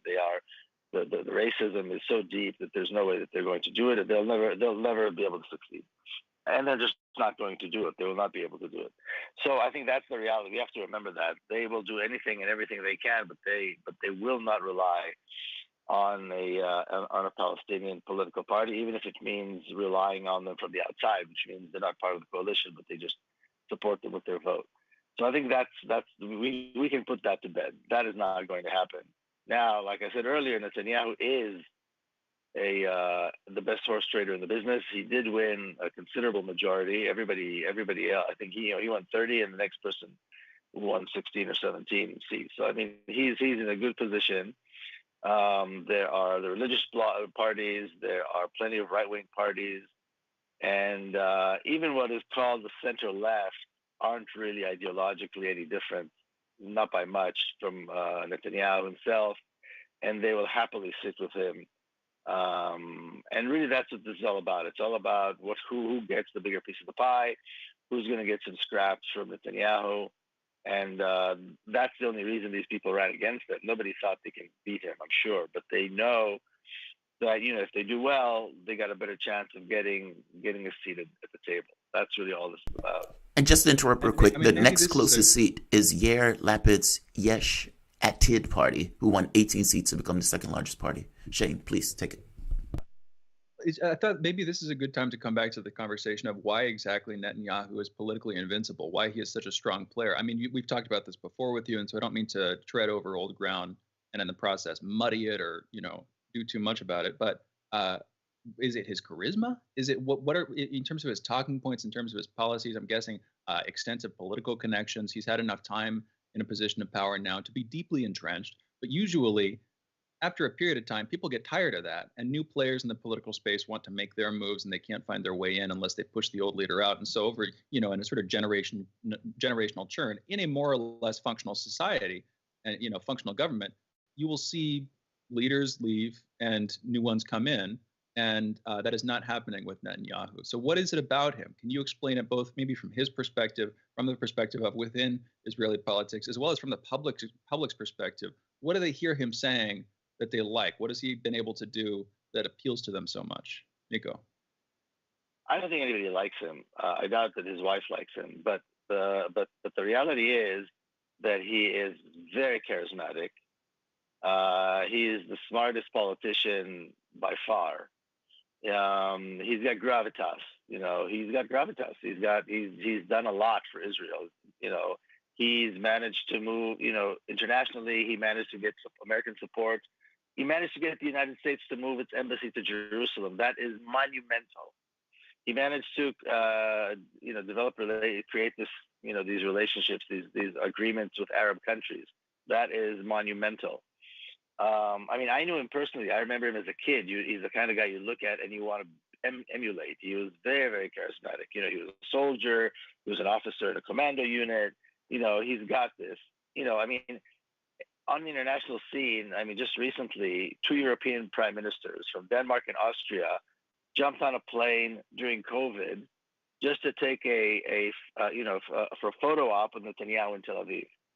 He's got that kind of gravitas, and Israelis think that he's the only one who could do the job. He's the one that does the job at the end of the day, and so and they agree with him basically. The fact that he's got that he's an indicted prime minister doesn't seem to bother anyone.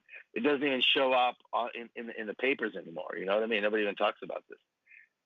He's the man that can do the job. The people on the right like him. The people in the center realize that if they want a piece of the pie, they have to work with him. And that's how he succeeds. He's a very, very smart, savvy politician.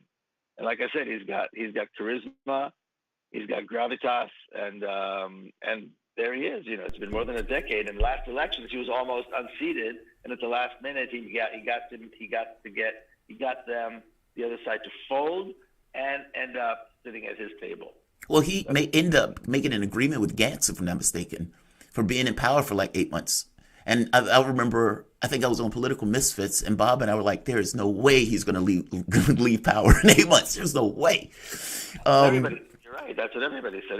Nobody thought that. Nobody thought he was going to leave power. Let me ask you this. From the standpoint of the U.S., the foreign policy of Israel basically has been pretty consistent, over the course, but Netanyahu's basically been in power for this time. With Joe Biden getting into office, I remember early on it was noted that Joe Biden hadn't called Netanyahu. And if there was some kind of larger significance in that with Israeli foreign policy going forward, do you think there's any change or any difference, any point of view shift in U.S.-Israeli relations, especially from the context of foreign policy, with Joe Biden being in that office? Or for the most part, is it just the optics of it all that Joe Biden didn't necessarily like Netanyahu's relationship with Trump? Or is there more of a there to it? What's your perspective on this? I think if there was any doubt in anybody's mind that Joe Biden was going to continue with the Zionist foreign policy, a foreign policy that was, handed to, has been the foreign policy of the United States. If there was any doubt that was going to continue, then Secretary of State Blinken made it clear during his confirmation that that was not the case. The United States is going to continue what Trump did. They're not going to make any changes. There's not going to be any kind of change in American foreign policy when it comes to the Middle East. Still going to be the same Zionist foreign policy that is prescribed mostly, I believe, by Netanyahu and his people. Miko, one last question on this, 30 seconds. What's the expectation with that foreign policy?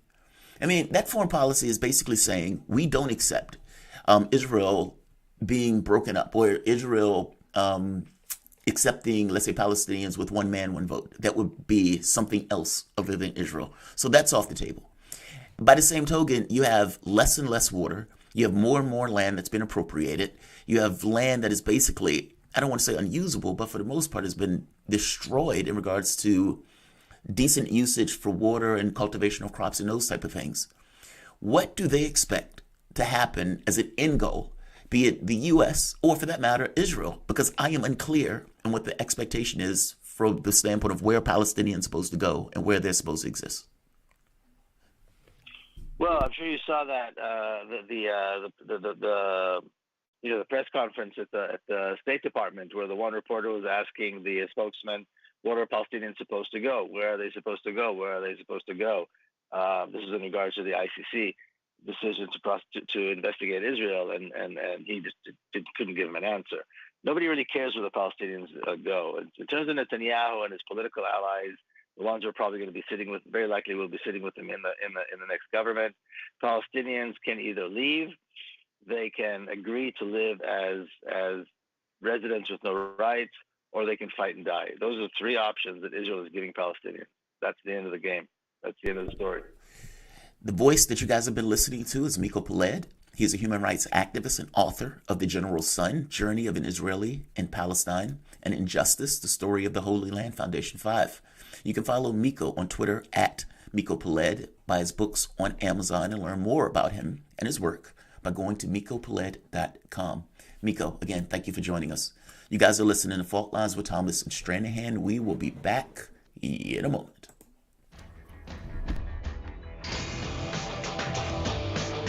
Fault Lines. Radio Sputnik. We speak your language. Find us at SputnikNews.com. Are you bored? Are you lonely? Do you need a hug? Well, we can't give you that, but we can keep you up to date on Radio Sputnik.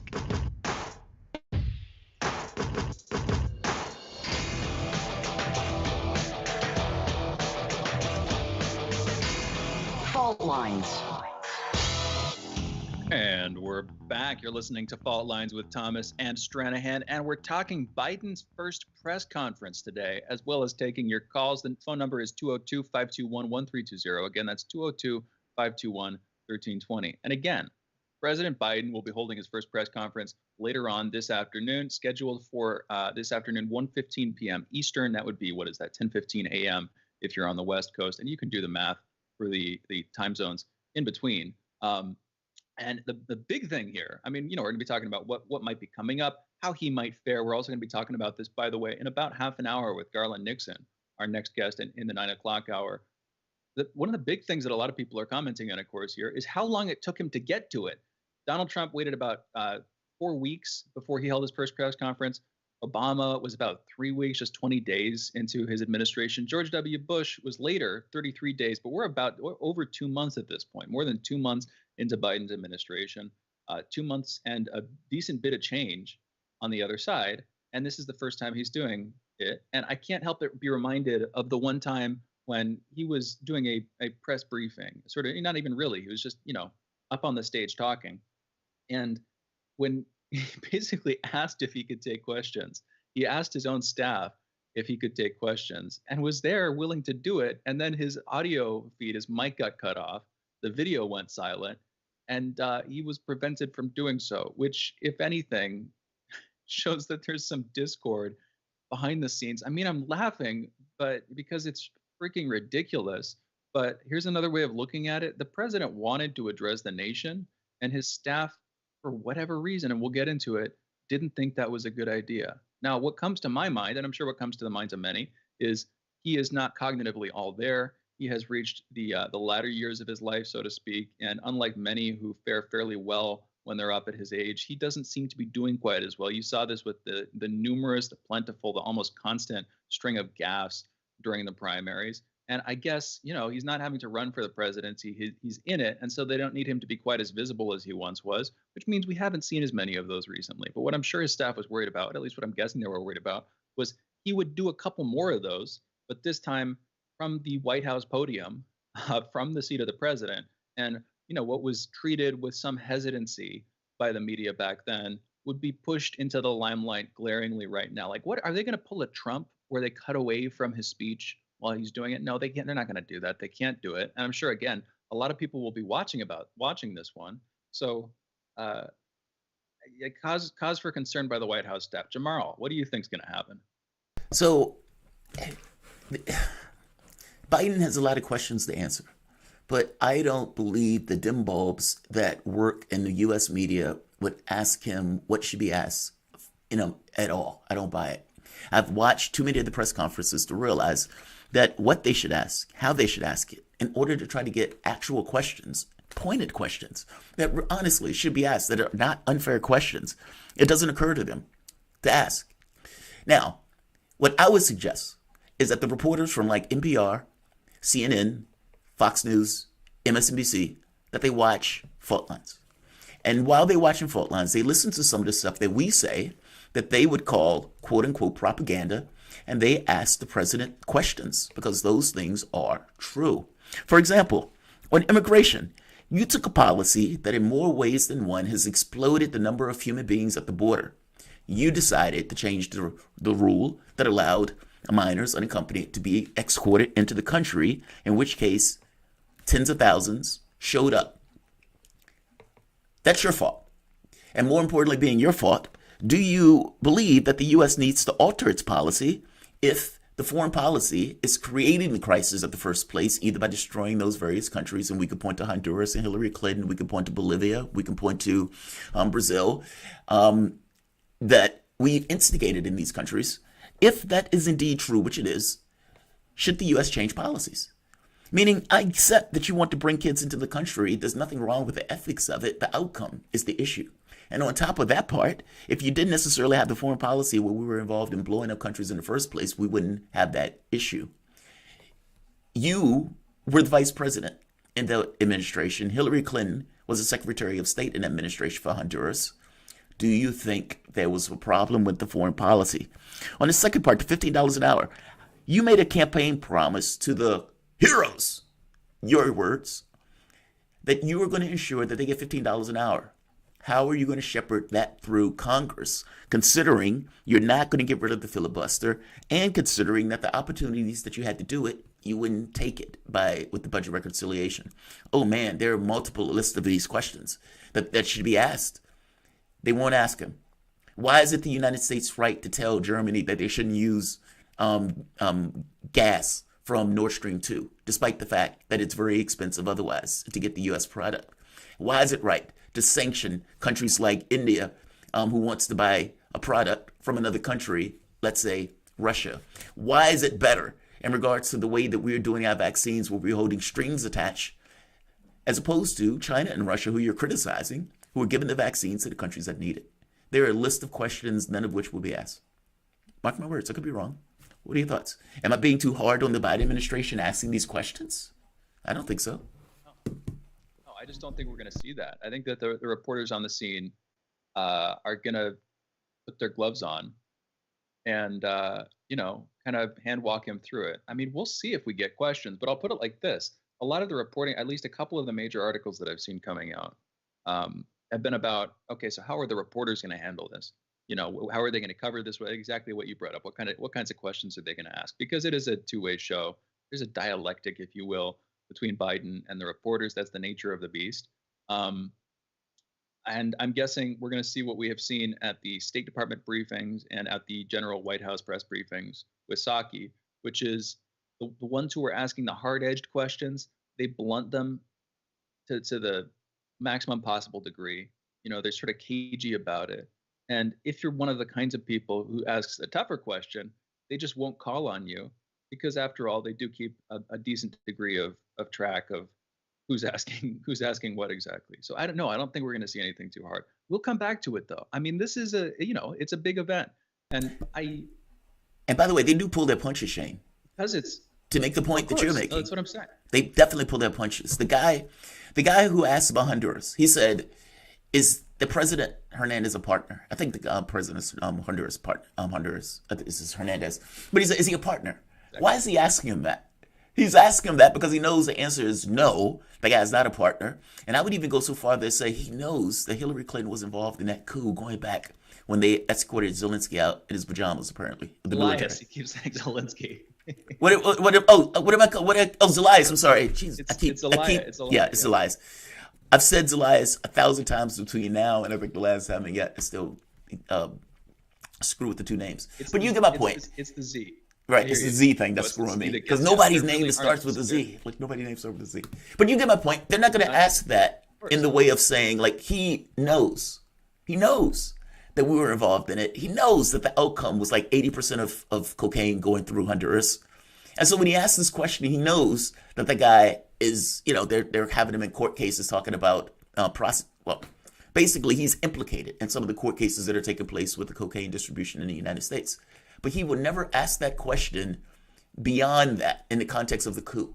Or he would never ask that question in the context. You know what I mean? Like the question is always softened. It's the kind of question you should be asking of Ned Price over at the State Department. And of course, it's also the kind of question you should be asking of Biden, who was vice president during Obama's first term, when they did that, when they overthrew Zelaya and replaced him with Hernandez effectively. And, the question could go something like, seeing the and I haven't thought about this too much, so this isn't very well formed, but seeing the transition from Zelaya to Hernandez in Honduras, and seeing Hernandez his involvement in drug trafficking, the fact that his brother is being brought up on charges right now, is this cause for consideration that we should change our foreign policy when it comes to the neighbors to our south? What's your take, President Biden? That kind of thing. And add in one more part to that. Add in just one last part. Especially since Jen Psaki said one of the benefits of the United States is that we learn from our mistakes and we make changes based on those mistakes. She said that in a press conference when asked about black. I love having a memory of these press conferences. Isn't it amazing? Like it gives you this kind of it helps. It helps. It gives you the propaganda that these guys are using, and it gives you a better way of showing the hypocrisy of it because it's so ludicrous at times. And it's like when you get a consistent record, 100%. Let's go to Tarif from New Orleans. We got a caller. Tarif, you're on the line. What's going on? First of all, free journalists, try to get them out as early as possible. Thank God that the MPs in Australia are saying something about him. The Q phenomenon, that deep state Q phenomenon, basically was designed to destroy the Patriot movement and also to push a war hawk neocon reality. And it seems like the Biden administration is carrying on that policy against China, even though the MSM media is making it seem like that we cool with China, but we not cool with China. Because underneath what happened in Alaska, which y'all, saw last week. So things with China, is getting worse. I don't know if we're going to have a trade war with them or whatever. So how do you uproot the deep state? You know what I'm saying? Because it seems like a policy that's being carried on from administration to administration, no matter who gets in. But the thing is this, you got to uproot that. We got to find out a source, a way to combat the deep state and to work to peace and to build and help saving the world, like Africa and other places, building infrastructure, dams and nuclear power plants, and better, more food to feed the starving. That's what I'm for. So that's all I want to say. And free Julian Assange. Yes, free Julian Assange. Agreed. We'll be covering that more soon. Well, one thing you can do to uproot the deep state is not re-elect Donald Trump, because he, for all he talked about clearing out the swamp, didn't do so. He brought Pompeo in as his Secretary of State, former CIA. Brought Madison. Brought a whole cast and crew. Why am I bloody Gina Haspel? Bloody Gina Haspel. One person after another. So don't re-elect that dude, but don't elect Biden either. Elect somebody better. We got to close this out. Tarif, thank you for the call. You're listening to Fault Lines with Thomas and Stranahan. We'll be back in a minute with headlines and our last hour, talking with Garland Nixon